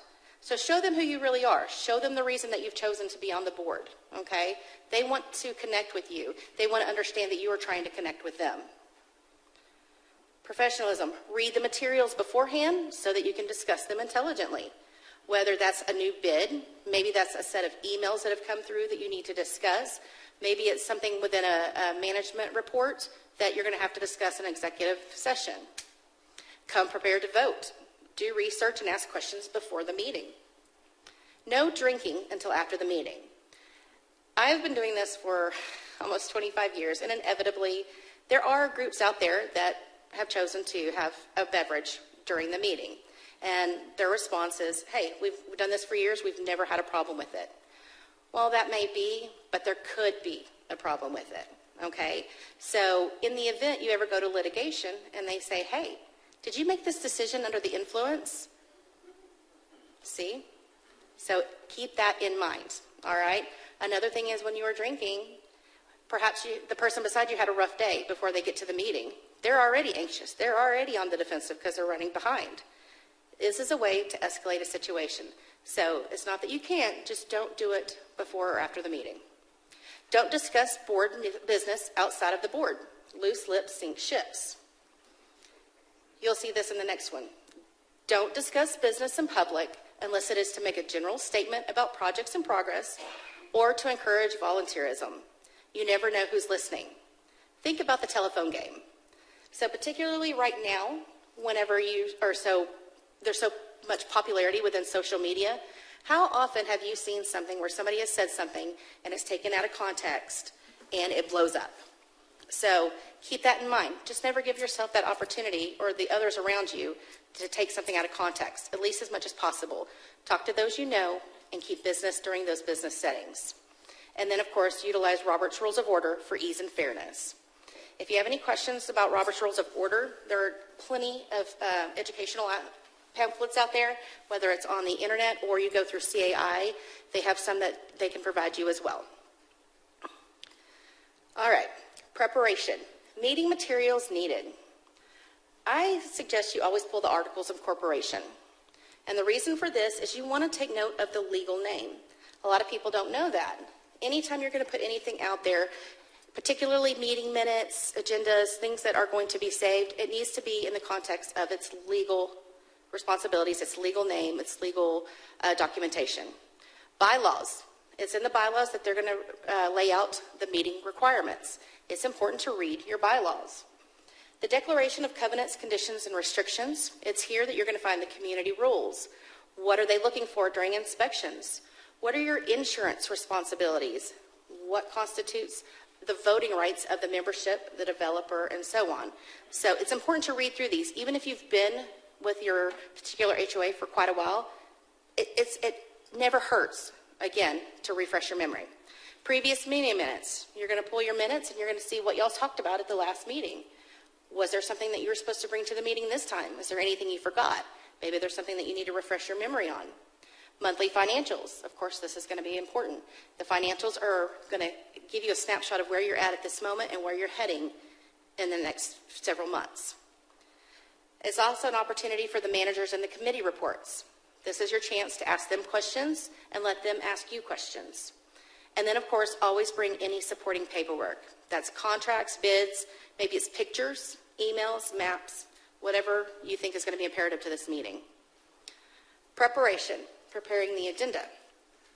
Preparing the agenda at least 10 days in advance. According to the most recent legislation, notice of any regular board meeting must be provided 144 hours, 6 days in advance, rather than what was the 72 hours.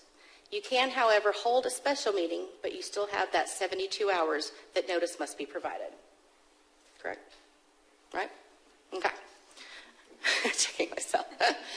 The agenda should include the date and time, location of the meeting. You need to talk about the topics to be covered, list any guests and speakers, any action item or pending votes, any action items arising or pending votes from emergency meetings, the approval of the previous minutes, review of the financials, the reports, old business, new business, Q&A, and executive session. I know that's kind of quick, but we'll go over it here in just a few moments. All right. There are 15 actions that must be done in an open meeting. If you have questions on what constitutes an open meeting, go ahead and revert back to the property code, which is going to be in that white paper. But it does state that you have to discuss fines and damage assessments, the initiation of enforcement actions, excluding anything regarding a temporary restraining order. So anything that's not private or regulated by law, it needs to be out there. A suspension of rights of a particular owner. Maybe that's in regard to a violation, fines. It goes back to maybe there's damages. Let's see here. Appeals from a denial of an architectural control approval. Initiation of foreclosure activities. Increase in assessments and levying special assessments. What you're seeing here obviously are going to be the key things that could either constitute a litigation or fines, things of that nature. These are all things that need to be done in an open setting. Lending or borrowing money as far as the HOA, the adoption of an amendment or a dedicatory instrument, the approval of the annual budget, or the approval of an amendment of an annual budget that increases the budget by 10%. I want to tell y'all to go back. I want to urge you to go back to your governing documents. Every set of documents is different. Okay, therefore, your documents may say something that's even a little more strict. They may have a stipulation on how much you can increase your budget. Please take a look at that. The sale or purchase of real estate, the filing of a vacancy of the board or an election of officer, and the construction of a capital improvement. So, emergency open meeting. So what constitutes an emergency meeting versus a regular board meeting? In the event of an emergency, the board may meet without a notice to the owners, presuming all members of the board can hear and be heard by each other. Any action taken must be unanimous, and during an emergency meeting, the board cannot take action to vote on. Meeting notices. As you can see right now, we're preparing for the meeting, right? We're doing the agenda. Now we've got to get those notices out. All board meetings must be open to the members. And this says all members must be given notice, and you've got a few different ways to do that. It could be mailed. Again, this says no earlier than 60 days, no later than 10 days. While that is the norm, go back to your governing documents. Double check. Maybe there's a different stipulation in there.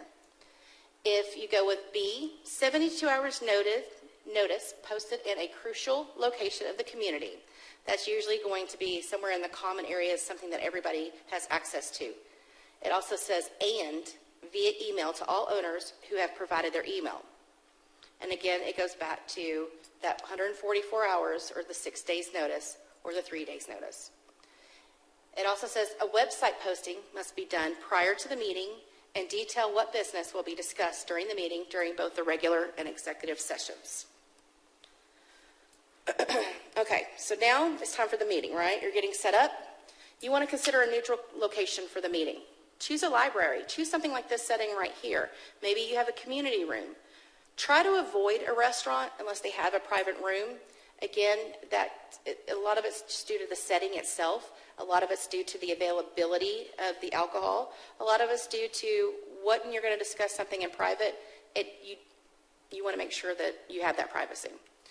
Provide an owner packet that includes the agenda, income and expense report, the balance sheet. This will build trust. Numbers do tell a story. Do not set up the room in a round table style. Set the board up at the front of the room and the owners in a theater style chairs. Again, you are in charge of this meeting, okay? You want everybody to know that this is a board meeting, and while we will be discussing certain personal matters, this is a business itself, okay? Stick to the agenda. Moving off the agenda can lead to distracting side conversations and lengthen the meeting unnecessarily. And then again, keep a Q&A period to the end of the meeting. This will allow the board to conduct the meeting business first. Often when you do the Q&A in anything other than the end, you lose sight of the meeting. You lose sight of the end. So establish the rules for the Q&A session. Be courteous, but set a time limit per person. Disagreements on the board are common. Keep them about the topic at hand. Never make them personal. Avoid recommending your immediate family and friends to do work in the community unless they are equally as qualified with the appropriate licenses and insurance. As a disinterested third party, there are statutes governing hiring contractors. It doesn't mean you can't, it just means that you typically should not. Make sure that everybody understands what is your relation and that they are in fact definitely qualified. All right, conducting the meeting itself. Okay, so now you've already set the meeting, you've sent out everything, you've picked the place, now it's time to conduct the meeting. You're going to call the meeting to order. Typically you have the secretary take notes, ensure someone acts as the timekeeper to keep you on track. State the purpose of the meeting, the objectives, and the expected outcomes. Make sure you welcome new members and guests. Show appreciation for their time and concern. Like I said before, you want to engage them. Make sure they understand that you appreciate that they're there. You understand that they have a concern or that they're supporting you in this context of the meeting. Any action items or pending votes arising from emergency meetings, discuss, give an overview, summarize. Adoption of minutes, are there any errors or omissions, and have a motion to accept. Next, it's time to review the financials. Managers and committee reports, we kind of already went all over this when we went over the agenda. You're going to have the old business, new business, and then you want to have a Q&A. And then finally, you're going to adjourn and go into executive session. So, does everybody know what an executive session is? Everybody's nodding yes? All right. The board can adjourn an open meeting and go into executive session for the purposes of discussing confidential and sensitive materials. Materials of the association and board must be open to unit owners, subject to the right of the board to adjourn a meeting of the board and reconvene in enclosed executive session. Same thing we just discussed. The general nature of the business to be discussed is considered in executive session, must first be announced at an open meeting. Following the executive session, any decision made must be summarized orally and placed in the minutes in general terms without breaching the privacy of individual owners. So a lot of times there's a number, a homeowner number, there's something, an account number. That's what they're going to refer to in the meeting minutes. So you're not actually naming the homeowner in case it gets in the wrong hands. Violating any privilege or disclosing information that as to remain confident to the request of the affected parties. The oral summary must include a general explanation of expenditures and executive session. All right. Rather than reading all this, what are the topics that can be discussed, right? You're in executive session, you need to discuss something personal. You have some information that is not privy to the entire community in itself. If you're going to talk about a litigation, whether that's pending or something that you're currently in. Contract negotiations. This is important. Again, this will go into executive session. Enforcement actions, confidential communications, matter of privacies, and matters where confidentiality or individual owners were specifically requested. Who can be in the executive session? You might include the board member, the managers, your HOA attorney, the members in question and their witnesses, others including vendors when discussing contracts, and the minute recorder. Always have somebody document the HOA meetings in executive sessions. You're getting ready to adjourn. If the board recesses a regular or special meeting, they are not required to mail notice to resume the meeting, as long as it is taken within good faith. They must post in a critical area of the community. Again, typically it's going to be within the common areas or on the website when the resumption will take place. When you get ready to take the minutes of the meeting, the minutes, remember, minutes are a part of the historical and official records of the association. Keep them short, sweet, and to the point, and most important, keep them. You are required to maintain copies of the minutes for a minimum of 7 years. Remember, that's a minimum. If you can do longer, that's best. Illegal meetings is when you fail to give notice. If you're voting on something without giving the proper notice, you are not keeping the meeting minutes. You're voting and you haven't already achieved a quorum. You're allowing proxy votes for board meetings. Not all board meeting members were notified. A lot of this goes back to notification. Collusion. If several members of the board are present at a social event, now this is the exception. If several members of the board are present at a social event, community event, industry event, or other gathering, and no official business is conducted, that is not an illegal meeting. It does not constitute an illegal meeting. So that's pretty much all that we have. We will open this up for a Q&A, and then we're going to do the raffle. Does anybody have any questions? Yes, ma'am.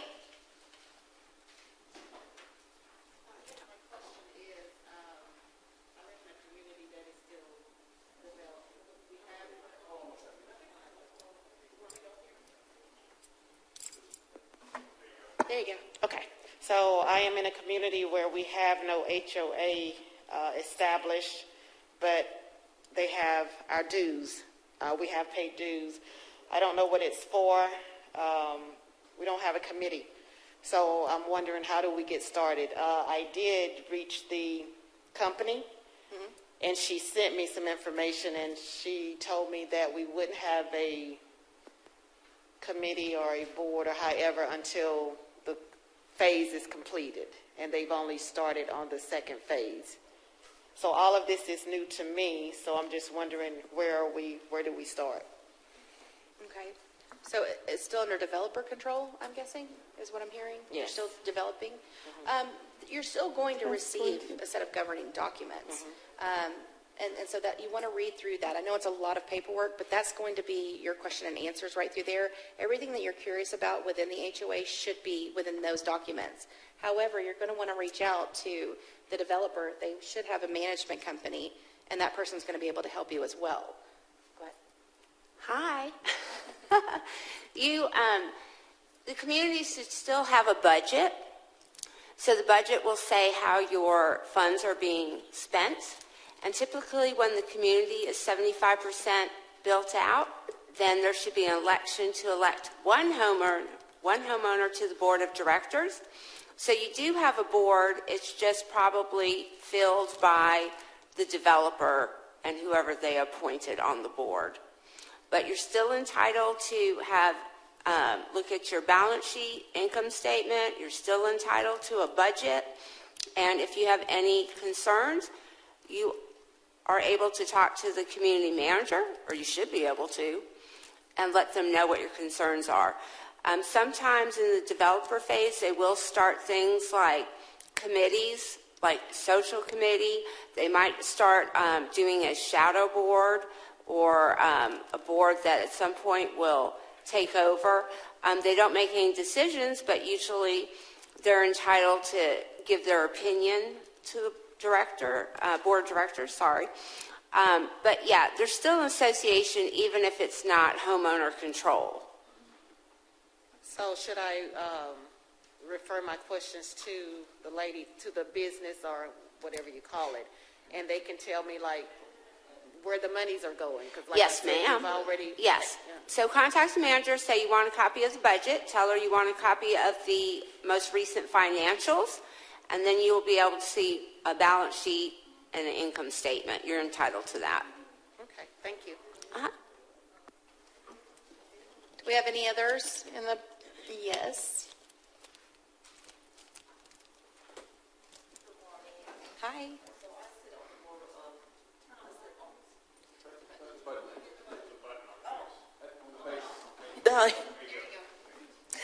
I sit on the board for our community, and just recently, I've been on the board for 2 years, but I've been active on our committees for some time. And we were not, when I joined the board, we were not happy with the current management company that we currently had. And so we went through the process of changing from one management company to another, which was a huge ordeal. So one of the things that we've always struggled with the old management company and the new management company is getting viable and reliable contractors. So can you guys recommend where we can go as a resource to get, like, you know, good contractors, reliable contractors, maybe a website or a company that can be a resource for us so that we can reach out? If you go to the CAI website, and we can give that to you, they do have a list of vendors there that people within the industry have worked with and that we're familiar with. That's an excellent way to start. Also, the management company that you have, they typically have a list of resources that they work with. Don't hesitate to reach out to them yourself, the board or the vendors, and say, hey, you know, or work with your board. Let your manager know what you're wanting, what is your expectations, and give them the opportunity to do that for you. But don't feel like you're at a loss. There are different ways that you can go about it. And again, I would probably start with the CAI website. And I would recommend, Amanda's 100% correct, is that you want to start with the CAI website. And just so everybody knows, that's the Community Associations Institute. And so you can just drop in Google CAI DFW chapter, and that's going to take you straight to their website. And there's a vendor list in there. So it's a partnership website where vendors are vetted, they pay a fee, they get added into the CAI website. Both of our organizations are involved with CAI. It's a great resource and a great place to start to get some viable vendors.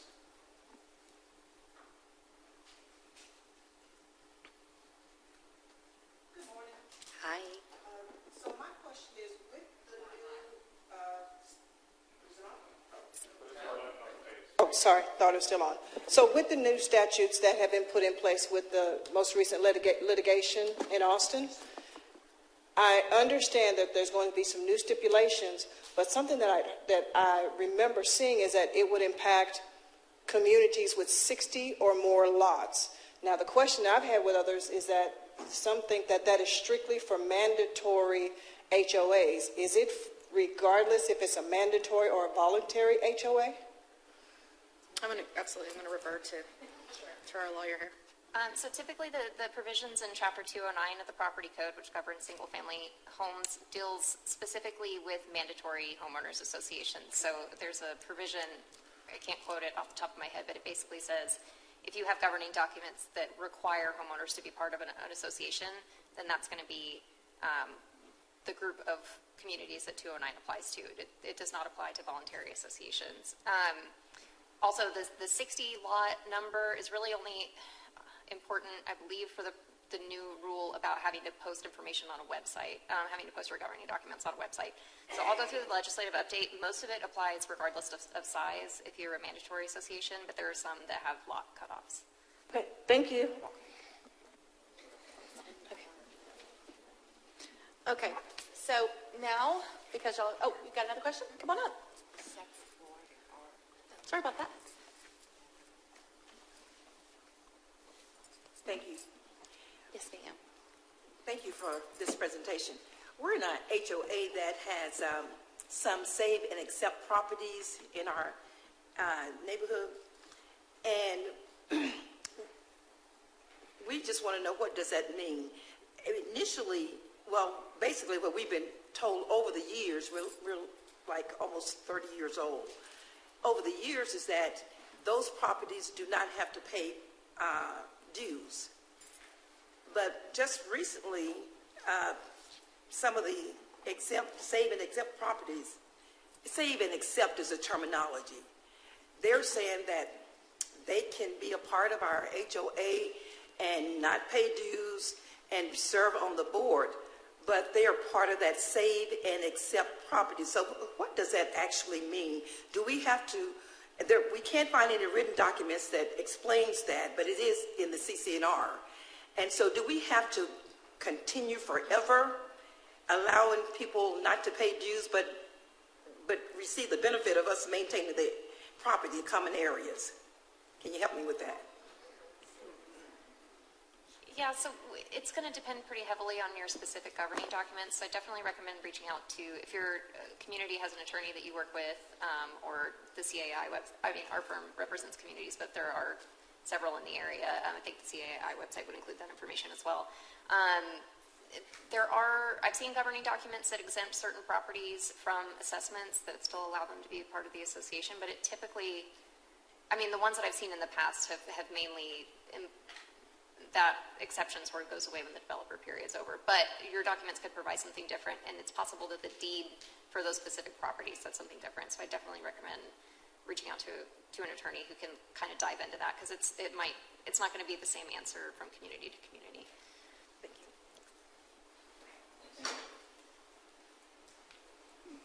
My question is it any way possible, like if we have HOAs and the people that lives in this area, we don't want it anymore, how can we get out of, oh, you're smiling, okay.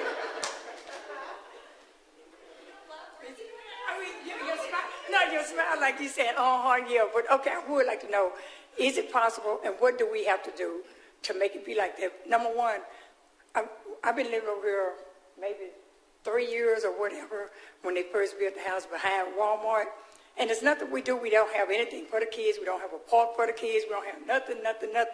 But we do pay our fees. So I just want to know, HOAs, I love the home.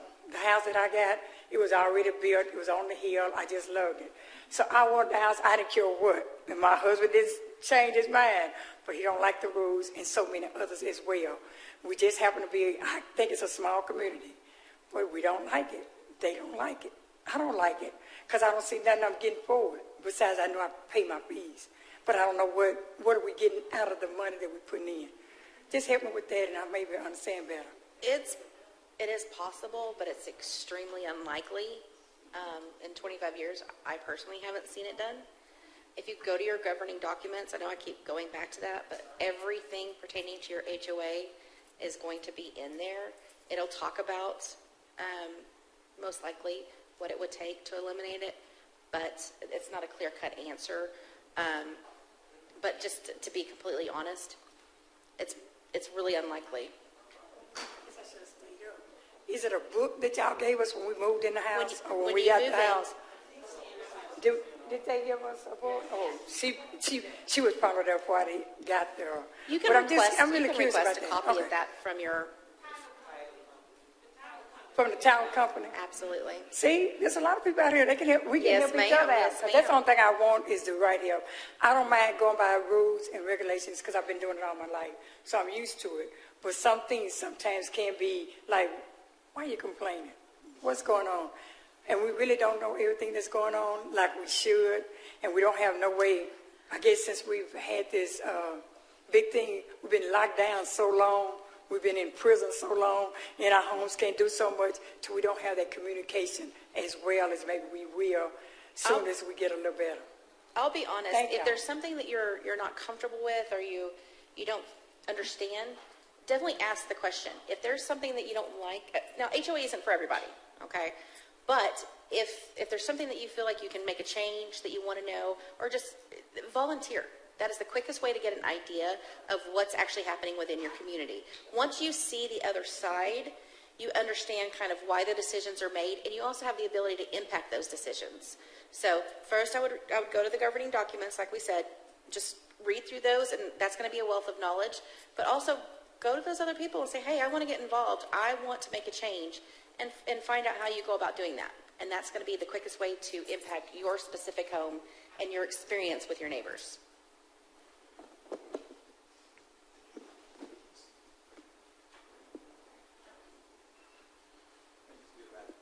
Okay. Thank you, sir. Good morning. I live in a mandatory HOA, and whenever the HOA was started, there were members there who chose not to participate. Whenever those homeowners moved, does the property still remain exempt? So you're saying that those properties were exempt from assessments or from the association, or? Whenever the mandatory HOA began or was started, there were some property owners who chose not to participate. Okay. But whenever they sell their property, does the new owner also have exempt status? So I know this is like a broken record. It's going to depend on your documents. It's if a lot is not a part of the homeowners association, it would have to be annexed in or something at some point. If it was a part of the association but was exempt from assessments, that's sort of a different analysis. So it just depends on whether the lot itself is part of the property that the association has jurisdiction over. In that case, the property should, I mean, regardless of who owns it, the property would be a part of the association. But if it's not part of that land, then it wouldn't be, even when it transfers to the next person. So it just, again, kind of depends on your documents. There's a lot of different ways to answer that, but without going to your governing documents, that's where the answer's going to lie. Yeah. Well, I would just say this put simply for me. A long time ago, many moons ago, I had an association. The association started, and when it was developed, there were already 3 homes that were already there. So the association started after those 3 homes. So those 3 homes were never part of the association. The association was built around them. So those 3 homes didn't pay dues. They also weren't part of the association, and they didn't get to use the swimming pool. But rightfully so. So in that situation, those people could die, move, whatever, and those homes would never be as part of the association because they were not included when the development was built. Okay. Now, I have read in several different places that whenever the original owner who didn't choose to participate sells the home is in a mandatory HOA neighborhood and is therefore HOA mandatory. If the house was part of the association, so part of the plat, so let's say you had 50 homes, and the plat shows there are 50 homes in the association, then all 50 homes should be in the association regardless of if they sell the house to someone else, you're in the home by the deed. So I'm not sure when you say they don't want to participate, were they just like in the association and didn't want to pay, or I guess that's where it comes in where they weren't part of the association to start with when it was developed. And so the question is when the new owner comes in, does he have the same exempt status, or is he in a mandatory HOA neighborhood? It's going to go back to if that property is part, the deed says it's in that association or not. So, sir, I think what we could recommend is that you probably need to talk with the city or the county and look and pull the plat for the community, because that plat is going to list all of the homes that are in the community. So you're going to have a plot listing of all of those homes, and then you'll be able to identify, was that home built during the time frame of the homeowners association? And if your governing documents state that it's a mandatory involvement in the homeowners association, then it would appear, if that were the case, it would appear that the homeowner then voluntarily elected to not pay their assessment, which would be essentially a violation of the CC&Rs. But when they moved out and a new homeowner moved in, that homeowner would not be, quote unquote, exempt from paying assessments. They would have to pay the assessments. That's but you're really going to have to go back and look at the recorded plat of your development to determine if that specific lot was recorded into that development. That would probably give you your answer. If there's a blank space there, or there's some type of exemption that's listed with the recorded plat, that would then tell you that maybe they were an exemption, and the homeowner that then moves in after the fact would be exempt from the assessments. Thank you. Thank you. For matters of time, we're going to go ahead and we're going to do the raffle. If everybody will look inside their folder, right next to the business card, there is a little raffle ticket.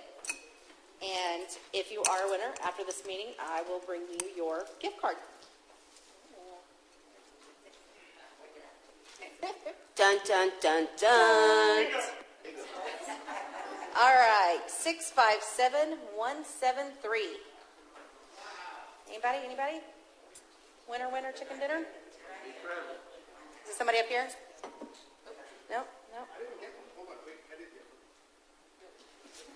All right, nobody from the, okay, we're going to try once again. Sure. All right. The anticipation. Let's try this again. How about 191? Yeah. All right, come see me after the meeting.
Does everybody hear me all right? Okay. Hi, everyone. My name is Ashley Cordion. I am an associate attorney at RMWBH, of which the longer-winded version is Roberts, Markell, Weinberg, Butler, Haley. Our firm has a dedicated community association section, of which I am a member. So I'm here today to talk to you about the latest legislative update. It's a lot of material, and I'm going to try to stick within my 20 minutes. So if there's anything we don't get to, our firm has posted several blogs on the topic. I'm sure other firms in the industry have. I'm sure CAI has stuff on their website as well. I'm going to try to focus on the highlights. Primarily going to focus on single-family communities versus condos, since my guess is that most of the communities in DeSoto are single-family communities. I would not be an attorney if my presentation didn't include a disclaimer. The information that we're presenting today is general information. As you've seen from the last Q&A session, a lot of our advice to our clients depends on their specific governing documents, so this is very generalized. based on these statutory updates. It's also based on the law as it exists today. There are some gaps and holes in the new legislation that we expect will be filled in by the courts as parties who disagree over interpretation to each other. So some of the advice or some of the information contained in this slideshow is really based on what we think the courts will ultimately decide, but that could certainly change. If you have any specific questions about your community, we highly recommend you reach out to your community's attorney. The bills that passed are listed up here. You don't need to memorize this or anything. For anybody who cares to, the Texas legislature has a fairly user-friendly website where you can search by SB for Senate bills or HB for House bills and then the bill number, and it'll pull up the enrolled text. You can also pull up historical versions to see what changed, what got taken out, what got added. So it's a really great resource. The biggest bill by far was Senate Bill 1588. The bill was initially focused solely on the issue of management certificates and including fees on those, but as soon as people started to realize that the bill was gaining traction and was likely to pass, everybody started tacking on everything they could. So it ended up being a pretty massive bill that was signed into law, and it affects all sorts of aspects of community association law. So it does go into different parts go into effect at different times. Some became effective immediately. Most become effective on September 1st, and then a couple after that. So as we go through this, the slides will specify. The first one is for collection of assessments. This sort of codified an idea that I think everybody already thought was the law anyway, which is that an association can't collect assessments as defined in the property code unless they have governing documents filed with the county that allow for the collection of assessments. So basically, if your documents don't allow for assessments, you shouldn't be collecting assessments. If your documents don't go into any detail about the collections process, you can file a collections policy that sort of outlines, somebody doesn't pay their dues, this is when they become delinquent, this is when we send notice, this is when it gets transferred to the attorney, sort of all of that stuff. Religious displays was another sort of unexpected and big change.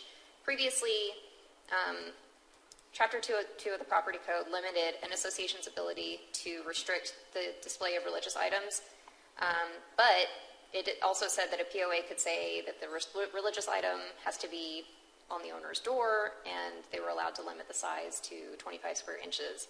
But this was amended, and now there's no size restriction. There's very little restrictions on placement.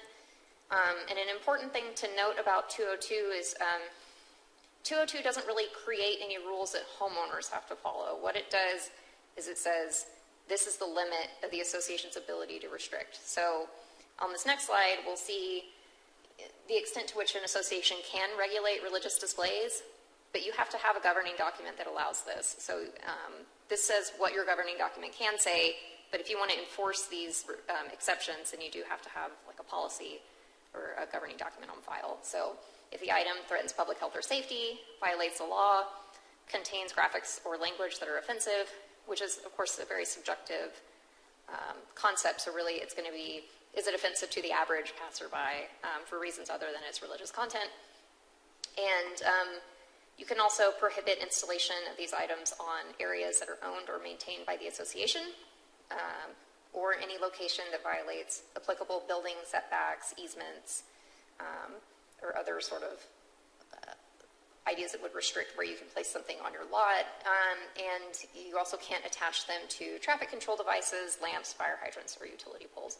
So if this is something that you care to restrict in your community, you would need to adopt a policy that follows this framework. Swimming pool fences is another one that I think a lot of us probably didn't think was really necessary. I think most communities were not restricting this. But there was a woman who owned a lot that faced a golf course. Her restrictive covenant said she couldn't have a fence in the backyard. She wanted to put up a pool enclosure, got into it with her HOA, contacted her legislator, and now we have a law. So it basically says that POAs can't prohibit somebody from putting a pool enclosure around their pool in their yard. POAs can adopt provisions that restrict the appearance and the color, but that prohibition cannot disallow black mesh swimming pool enclosures that consist of transparent mesh set in metal frames. I don't know why that got called out specifically, but you can limit, you can regulate color with this exception. You have to allow these certain types of pool enclosures. Security measures is another one that I think maybe the legislator didn't fully think through when they were coming up with the specific text for this. It does prohibit an association from adopting restrictions that would prevent an owner from installing certain security measures, including security cameras, motion detectors, and perimeter fencing. You can limit the installation to their own property. We think there will probably be a fair number of neighbor-to-neighbor disputes about, is the camera pointing in my backyard? Is the motion detector lighting pointing into my bedroom and waking me up at night? That's really going to be between neighbors. It's not really for the association to regulate. The big thing for our associations that we work with, the big concern is this perimeter fencing, which doesn't... so most restrictions say that the fencing around a home is not supposed to be any closer to the front lot line than the building. So, when you picture a house with a fence around it, the fence starts where the home is and goes around the backyard. This doesn't provide any limitations, and basically the interpretation would be that you can put a fence in your front yard, or all the way around the perimeter of your house.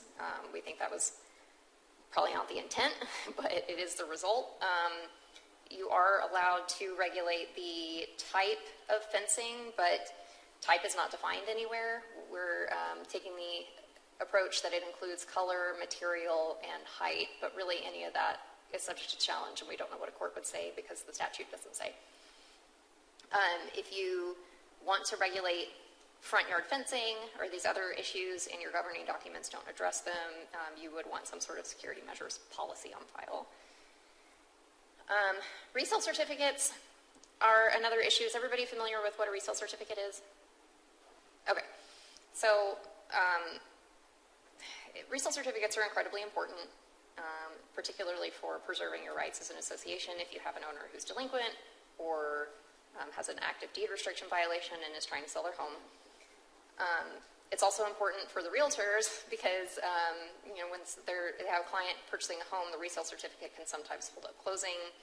So some of the things that happened here were they capped the fee for resale certificates at $375 and updated resale certificates at $75. Resale certificates are good for 180 days. So if they pay the $375 for a resale certificate, but closing doesn't happen until 200 days later, they'll need to request a new one at that $375 rate. The deadline to deliver a resale certificate after the second request of an owner has changed from 7 days to 5 days, and then the potential fine that would have to be imposed by a court for failing to timely provide a resale certificate has increased all the way from $500 to $5,000.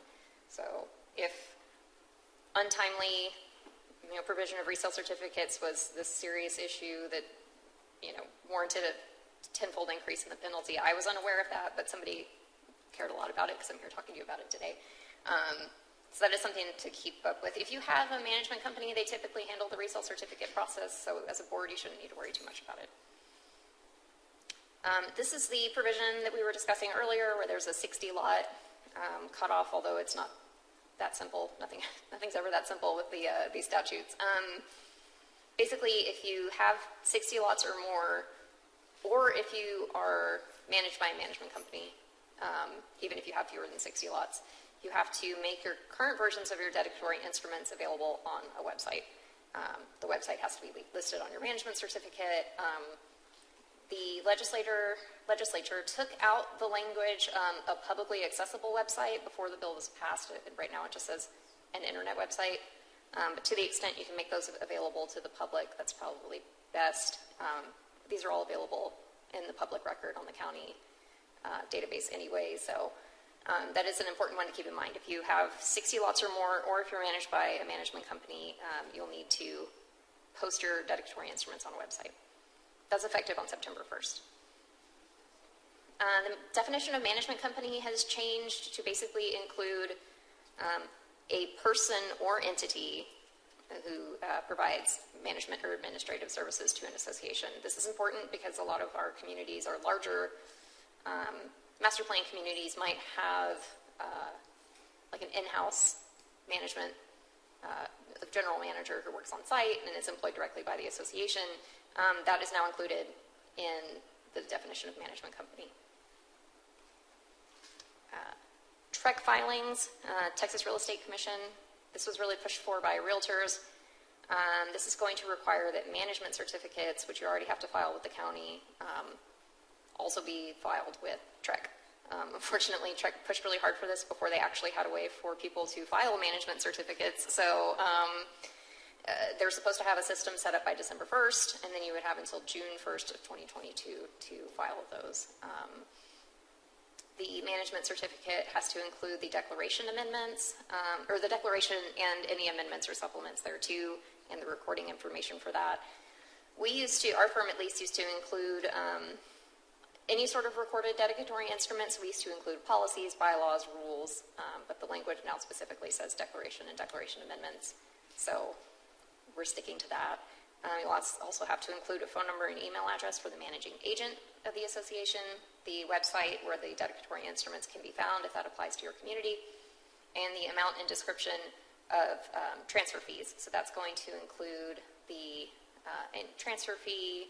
Some communities have like a conveyance fee, basically anything that an owner would have to pay, or the seller or buyer would have to pay in connection with purchasing a home in the community. Those need to be disclosed on that management certificate. Having a management certificate on file is extremely important because the new law basically says that unless you have a compliant management certificate on file, you cannot collect assessments for the period in which you don't have one on file. So definitely check on that. Make sure it includes all the new information because the like the email address and the phone number and some other things are new, so they may not be included on your current management certificate. This is going to be a big one for a lot of communities who have a hard time finding volunteers. In a lot of communities, the board of the association sort of serves as the de facto ACC, or Architectural Control Committee. The new law says that you cannot serve on the ACC if you are a current board member, if you're the spouse of a current board member, or if you live with a current board member. So you're going to have to find volunteers in the community who are willing to serve as the ACC who meet these requirements, or if you can't, some management companies have a service where they can effectively serve as the ACC, or there are professionals that you can hire who will review all of that. A lot of our communities have asked if this means that you can't have a liaison between the ACC and the board, because the board has a lot of institutional knowledge that people might not have coming onto the ACC brand new. I think that that's fine. Of course, again, that's something that could be challenged, but as long as they're not a voting member of the ACC, as long as they're not instructing people on how to vote, and they're really just providing, if the ACC has a question, you can answer those questions, but you should not be voting on ACC matters if you're a current board member, spouse of the board member, or live with a board member. Another new rule is that the notice of denial, if somebody submits an ACC request and it's denied, the letter telling them that it's denied has to include what the reason for the denial and what changes, if any, can be made for conditional approval. So basically, if the problem is they submitted a request to paint their home, but the color is not compliant, you would say, this color is not allowed under the documents. Here are the colors that are allowed. If you resubmit with one of these colors, your application should be approved. It also allows owners to appeal that decision of the ACC to the board. And then the board has to hold that hearing within 30 days of receiving the request, and the the denial letter has to state that the owner has that right to appeal to the board and what the deadline is for submitting that request. The notice, so once the owner has requested the hearing, you have to send a second notice to the owner of the date, time, and location, and that has to be provided not later than 10 days before the hearing date. But you now also have to include, not for the ACC denials, you don't. We'll get to 209 hearings in general later. That's a new interesting process. During the hearing, the board or its designated representative and the owner both have an opportunity to discuss verify facts, resolve the denial of the ACC application. So if the owner thinks, maybe, no, when I read the document, it says this is allowed, and then the board can say, this is why we think it's not, and try to come to a resolution. Both parties are allowed to take an audio recording of this meeting. If something comes up, either, somebody on the board is sick or the owner can't make it, you're entitled to an automatic postponement of not more than 10 days. Board meetings. We already covered this a little bit. So the amount of notice has gone up from 72 hours to 144 hours for regular meetings. It is 72 hours still for special meetings of the board. The notice should include the agenda. And there has actually been a change to the the topics that you have to discuss in an open meeting. As of today, the rule says adopting the budget or any amendment to the budget that increases it by at least 10%, but now it's any amendments to the budget, 10% or not, you have to do that in an open meeting. So that's an important note. That also goes into effect on September 1st. Contract for services is a fun one. If you are entering into a contract for services where the total amount due under that contract, under the then existing term of that contract will be $50,000 or more, you have to solicit bids using a bid process established by the HOA. So this is going to be one where you'll probably need to adopt a bid solicitation policy, because if you don't have a process established by the POA, you can't follow that process. We get a lot of questions about, well, we don't want to have to bid these projects out every, say like a landscaping contract that can easily be $100,000. Well, we don't want to bid this out every year, every 2 years. Our current opinion is that these evergreen clauses that basically say that unless one of the parties provides notice, then at the end of the current term, the contract renews for a successive term of the same length or a successive term of a year. Our opinion would be that until the courts tell us otherwise, that you wouldn't need to rebid that out. But even with those big contracts, as part of your bid process, you might want to establish that even for the ones where we're not required to, we're going to bid them out every 3 years, every 5 years, something like that. 209 enforcement action notices. This is basically, there's a whole host of situations in which you have to send a notice letter to an owner before the association does stuff. Before fining them for a curable deed restriction violation, before sending their collections account to an attorney, things like that. And then a new one is that if you're going to send an owner's information to a credit reporting service, then you have to give them a 209 letter and 30 days notice. We don't encourage associations to send stuff to credit reporting agencies. There's too much room for error, and there's a lot of potential liability if you mess it up. And so, if you accidentally send something that includes like a single charge that it shouldn't, that there's grounds for liability for reporting false credit information. So it's just not, it's not best practice to do anyway, and if you don't do it, you don't have to worry about this. So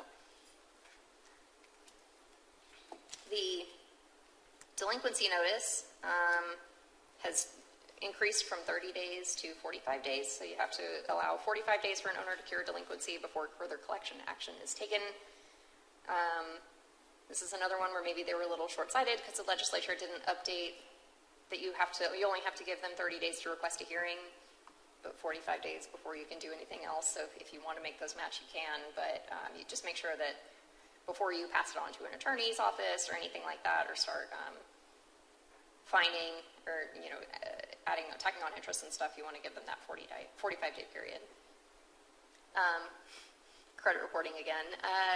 Again, it's not something that we recommend doing, but some of the specifics are you can't charge the owner a fee for reporting the delinquency to a credit reporting agency.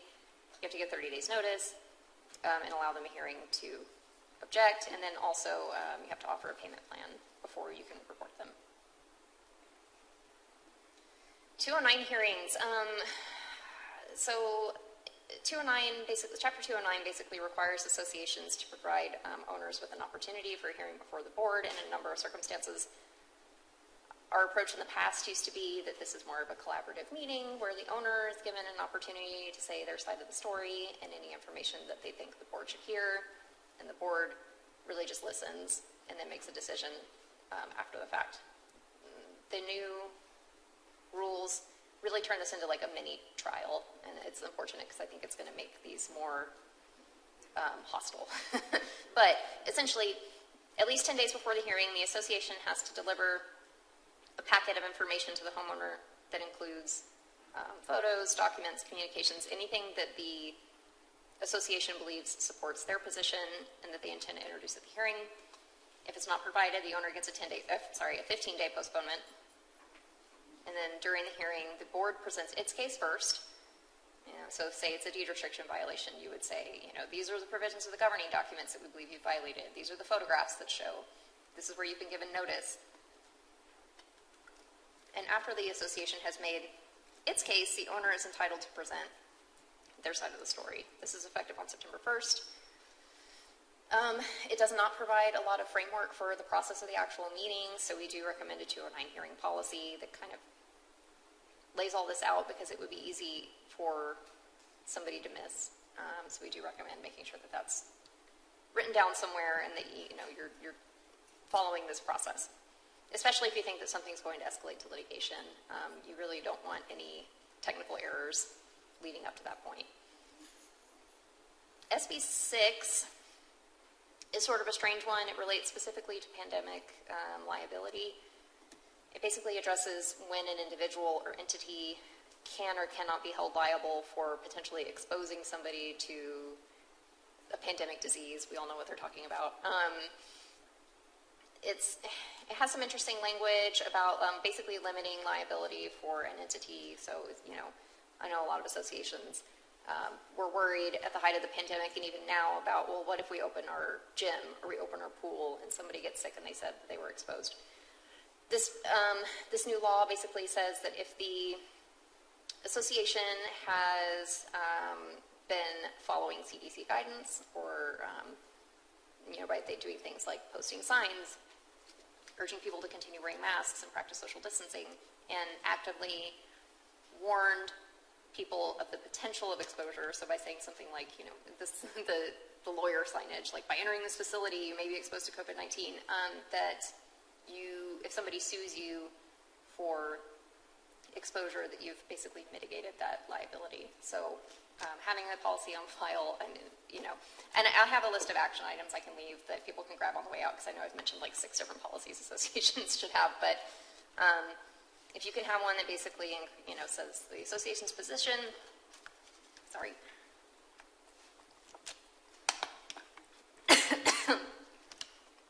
the association's position is that owners should follow CDC guidance. Then you can, thank you. That you have mitigated that risk. And that's the end of my presentation, fortunately. This is our contact information. We have offices in all of these cities. If you have any questions, I know my contact information will be shared. Please feel free to reach out to me. Thank you.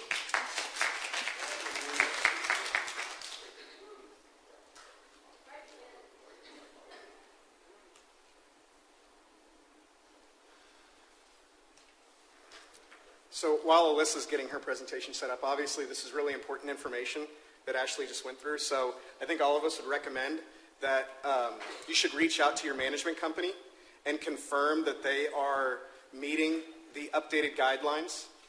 And so Ronald Reagan said in the 1980s, trust but verify. So don't just reach out to them. Say, hey, did you do this? And send me the updated documentation. If you don't have a management company and you're self-managed, reach out to your attorney.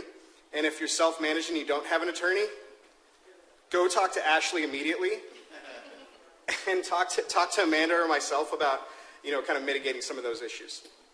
So with that said, we talked a lot here recently about the science of community association management. And what we're going to go to right now is a little bit of the art of working within your homeowners association community management. So with that said, my name is Brett Wickland. I'm the vice president for CCMC. And I am originally from Lincoln, Nebraska, and Nebraska plays Illinois in week 0 here in about 20 minutes. So we are going to burn through this last presentation and then go into a Q&A because I've got an hour and a half drive up to McKinney. And with that said, I'm going to turn it over to Alyssa. And my name is Alyssa Wilson. I'm the Vice President of Lifestyle Services for CCMC. So I get to work with Brett on the management side and bringing fun into all the communities that we get to serve.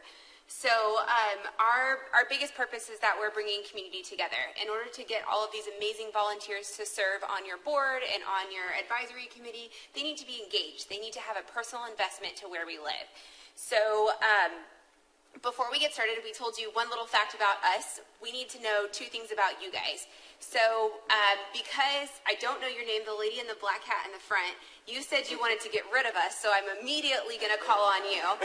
And I'd love for you to stand up and say your name and where you're originally from, to everybody here. And I mean, it'll be fun. Don't worry. This isn't a bad thing.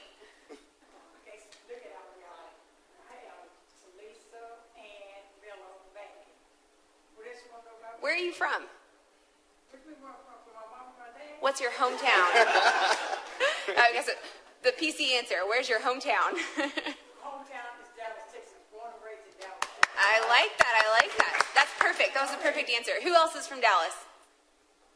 Okay. Who else is anybody from a different state? Okay. Front row. Will you stand up and say what state you're from? Derek Greenard. He had been in Dallas for 3 years, originally from Arkansas. Arkansas. Okay. Pig Suey. Woohoo! Do we have any Aggies in the house? No? Okay. Oh, there we go. There we go. We're in with the attorneys. That's my kind of game. So essentially what we want you guys to pay attention to today is that through all of these different interactions, you can create connection points. I don't know you guys from anybody else in here, but all I did was ask you a couple of quick, simple questions. And we found out we've got some Arkansas fans, and then Brett is the only Nebraska fan in this entire room. Okay. So a little bit about what we do. So we do community management, and CCMC focuses primarily on on-site, large-scale community management with communities that have large-scale amenities. And Alyssa focuses on lifestyle programming. So we bring you guys to life. We find what you want to do in your communities. We want to compliment why you bought your house here. Did you move in because you had a best friend that told you about how great this community is, or is it because you relocated to the nearest HEB? Or you found an amazing house on a hill. Right? There you go. Isn't that what you said? So at the end of the day, we really want to build community where you are. We want to protect your investment. We want to enhance your investment and create a program around what you guys want. And we start that by our pre-development consulting. So we like to work with developers on the front end and say, okay, this is all great. You're building all these amazing things. How are the homeowners going to live their life in this community? How is the house that you built and the amenity that you built going to bring all of these neighbors together? And we, I'm totally taking over your part of this, but you're on a roll. Go ahead. We serve from coast to coast, and one of the biggest benefits that we have with this is that we get to deal with a whole bunch of different types of laws, situations, and resources that we can call on our counterparts on. So if we're having a tough situation with the homeowner, or we're trying to figure out a new program to bring to our communities, we rely on our team members in our other states. We get everybody together and we say, hey, we have got a problem to solve. What can we do to get there? So today, we are going to dive into why lifestyle. Why am I so passionate about getting you guys connected today before you leave? Brett, you want to talk a little bit about what does that mean? Yeah. So, take my notes. I got to cheat and look at her notes. So,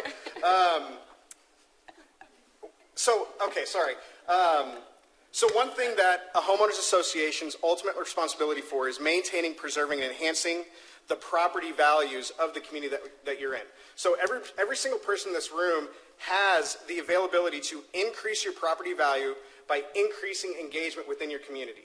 And so this is proven through a study that took place in Phoenix, Arizona in 2010, where they took 2 developments that were right next to each other, same school district, same city, same zip code.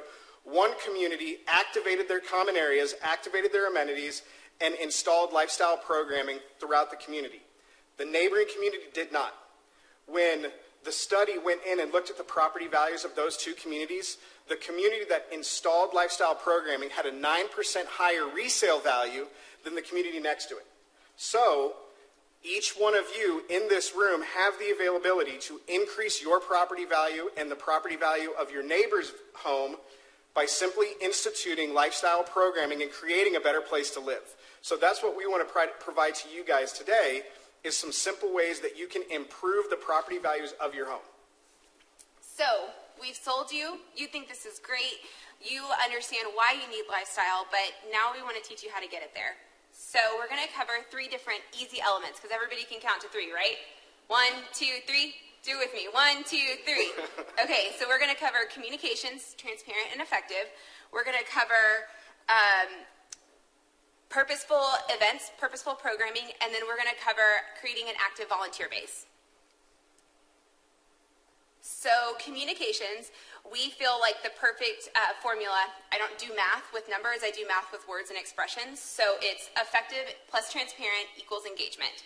So we're going to start that by creating a feedback opportunity. Yep. And so one easy way that we've found that you guys can solicit easy feedback is through a community survey.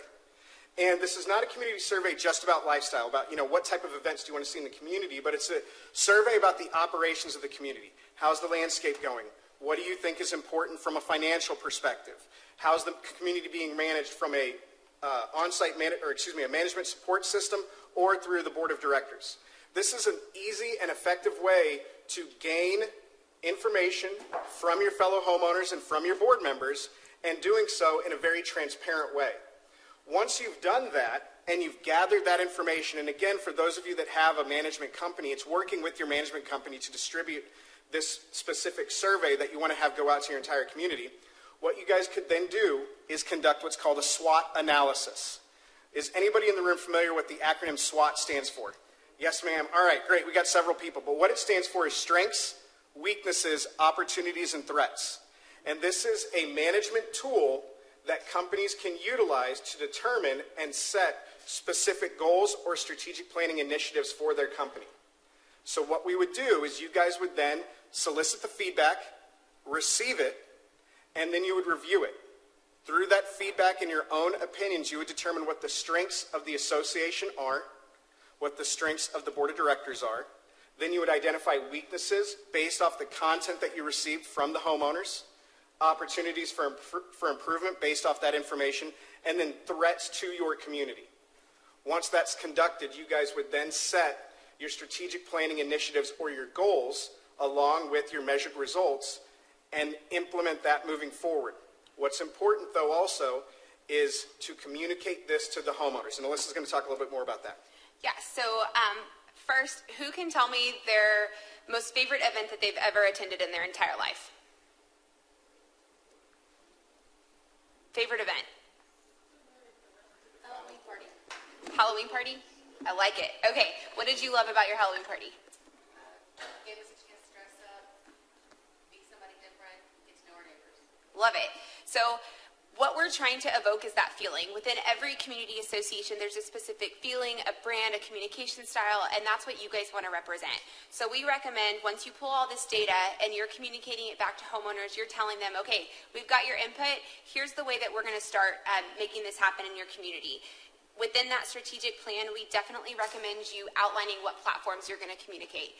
We need to make sure that we have a website. We need to make sure that your social media speaks a positive voice so people are excited to come back into their community.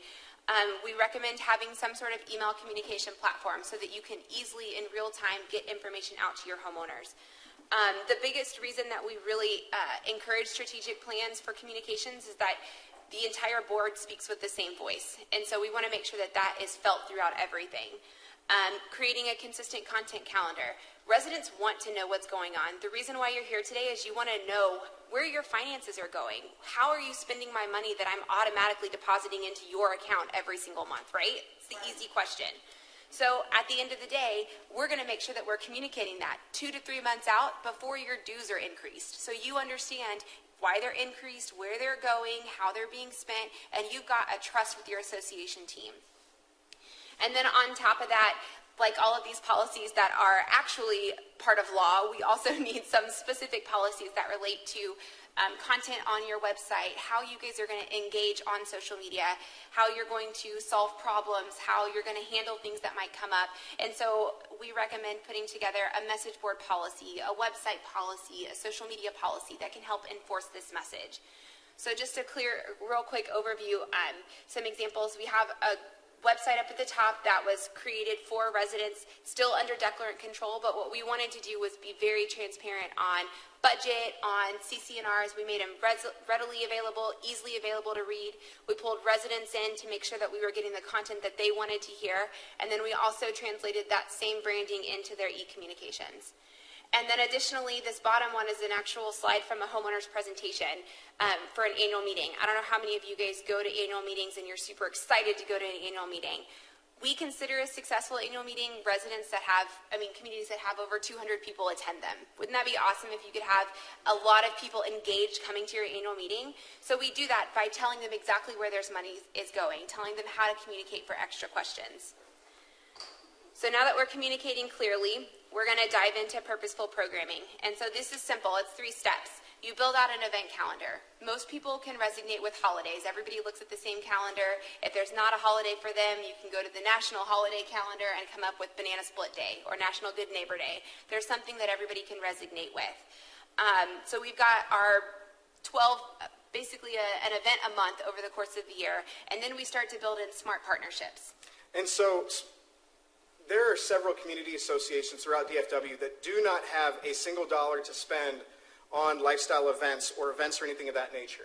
But I guarantee you that there are people in your community that are realtors, work for insurance firms, coaches, anything along those lines, business owners that are willing to sponsor a community event to draw interest into their business, and they'll hire a food truck, they'll start a movie night. Work with those individuals and then go outside of your community. Work with the local YMCA. Work with businesses that are here in the city that want to partner with homeowner associations, establish their brand within your community, and do that through partnering for lifestyle events. And then the last part is educational alignment. Our biggest job when we walk into a community is to educate our homeowners on where they can get information, how they can live their best life, and how to respond to letters that we get to send them. We call them love letters. And that's through educational alignment. I don't know how many of you guys have pools in your communities, but we have a constant basic draft of an email that goes out when we have to close it for code brown or some sort of situation that happens so that we can detox your pool. So we're going to say, we had a situation in this top picture with the yellow shirt in Arizona where we had to continuously close the pool. They had over 106 pool closures throughout the summer. And we aligned with the association and the lifestyle program. We pulled together a campaign for how to get people out of the pool. We gave them certain days. If you reached 30 days of no pool closures, you got a popsicle party. 45 days this, 75 days this. So we got the entire community invested on making sure that their kids are wearing swim diapers, that they're getting out every 15 minutes so the whole community can enjoy their pool. So it's just another way that we can also educate people on how to be better neighbors and pull that into the programming. So we're almost done.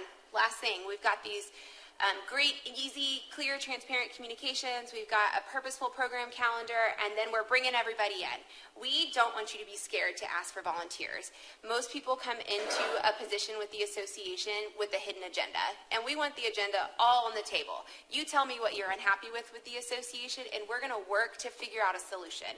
We're going to work to educate you on how you can live your best life in your community. It's extremely important to us. So don't be scared to bring them in. We do this with a structure because it wouldn't be an HOA if there wasn't a policy, a rule, or a path to get there. So we recommend creating a social committee. And it sounds fun. You can call it whatever you want. You can call it an event committee, an ambassador program, a lifestyle committee, whatever name you want that really at the base of it means fun and engagement, and then you give it some structure. And because Brett is a lot better with structure than I am, he's going to talk about what's required for that or suggested. So the first thing that you want to do when you're developing a committee is take a look in your bylaws. A lot of times your governing documents, specifically your bylaws, is going to have information on certain types of committees that you need to have in the community, or if you're going to establish a committee, it'll give you parameters on what needs to happen to establish that committee. 3 to 5 members, member terms, things of that nature. One thing that you'll want to do after you do that is establish a committee charter. The charter is going to outline how the committee is going to behave, act, and run as a committee.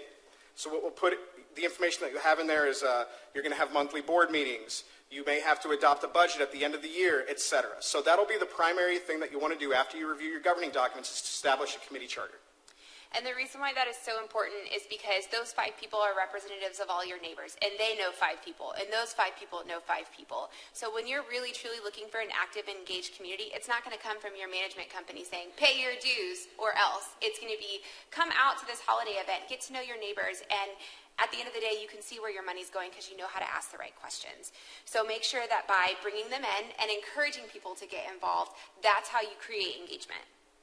So just to prove to you that it works, we're going to show you a bunch of happy people to wrap this up. So what does an engaged community look like? It looks like a zombie stomp in the middle of COVID, kids willing to get outside. These are actual young kids without phones in their hands. So this is a really important slide. We've got little kids that are excited to go on scavenger hunts. We've got this picture on the left with the Wizard of Oz is an actual annual meeting celebration where we had over 350 active adult seniors in a community that were excited to come and follow the yellow brick road to fun. We had a Wild West something where we had residents on live animals getting excited to come out. And those are annual meetings. You know, this is an opportunity. I mean, think about your board meetings and your annual meetings. You know, so much of it is business oriented, but we want to draw people in. So how can you turn that meeting that you have dedicated monthly and annually into an event? Exactly. And then on the left side, this is an active adult community. This is the men's group hosting their annual veterans breakfast. They have over 295 people that come to this breakfast every year. And they're out there with shirts and fun, and they have music, and they partner with the association to show how great life is. And then last thing is kind of another like end of the year summer bash, getting people outside. You don't have to have a pool to get people to come outside. You can create fun in any environment. And then same thing, these are just more people having fun. And so it's important to remember that when you develop a community with lifestyle and getting people involved is that you're establishing an emotional investment into the community. Right? So when you go to sell your home and you love your community, you love your home, you love your neighborhood, you're not going to give it away. You know how amazing this community is and how amazing your home is, so you are going to put it at the top of the market value. And so what we're doing to tie it back to the beginning is that a homeowners association role and responsibility is to maintain, preserve, and increase property value. And again, you can increase property value by engaging your community through lifestyle programming. And we're done. We're ready for All right. kickoff. All right. Fire away with questions. Ashley's ready. Yeah, I can talk now. Hello, really quick. Did I hear that you guys provide web services?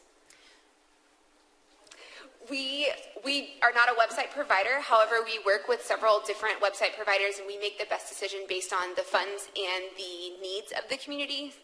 But you can get websites as easily as free or as much as $25,000. So we really work with the residents and the committees to find out what's best for your community.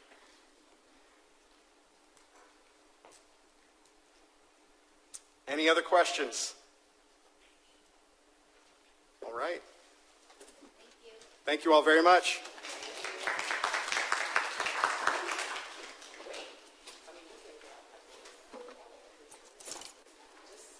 I know Brett wants to get to his game, but we're going to say a quick thank you for you guys to come down.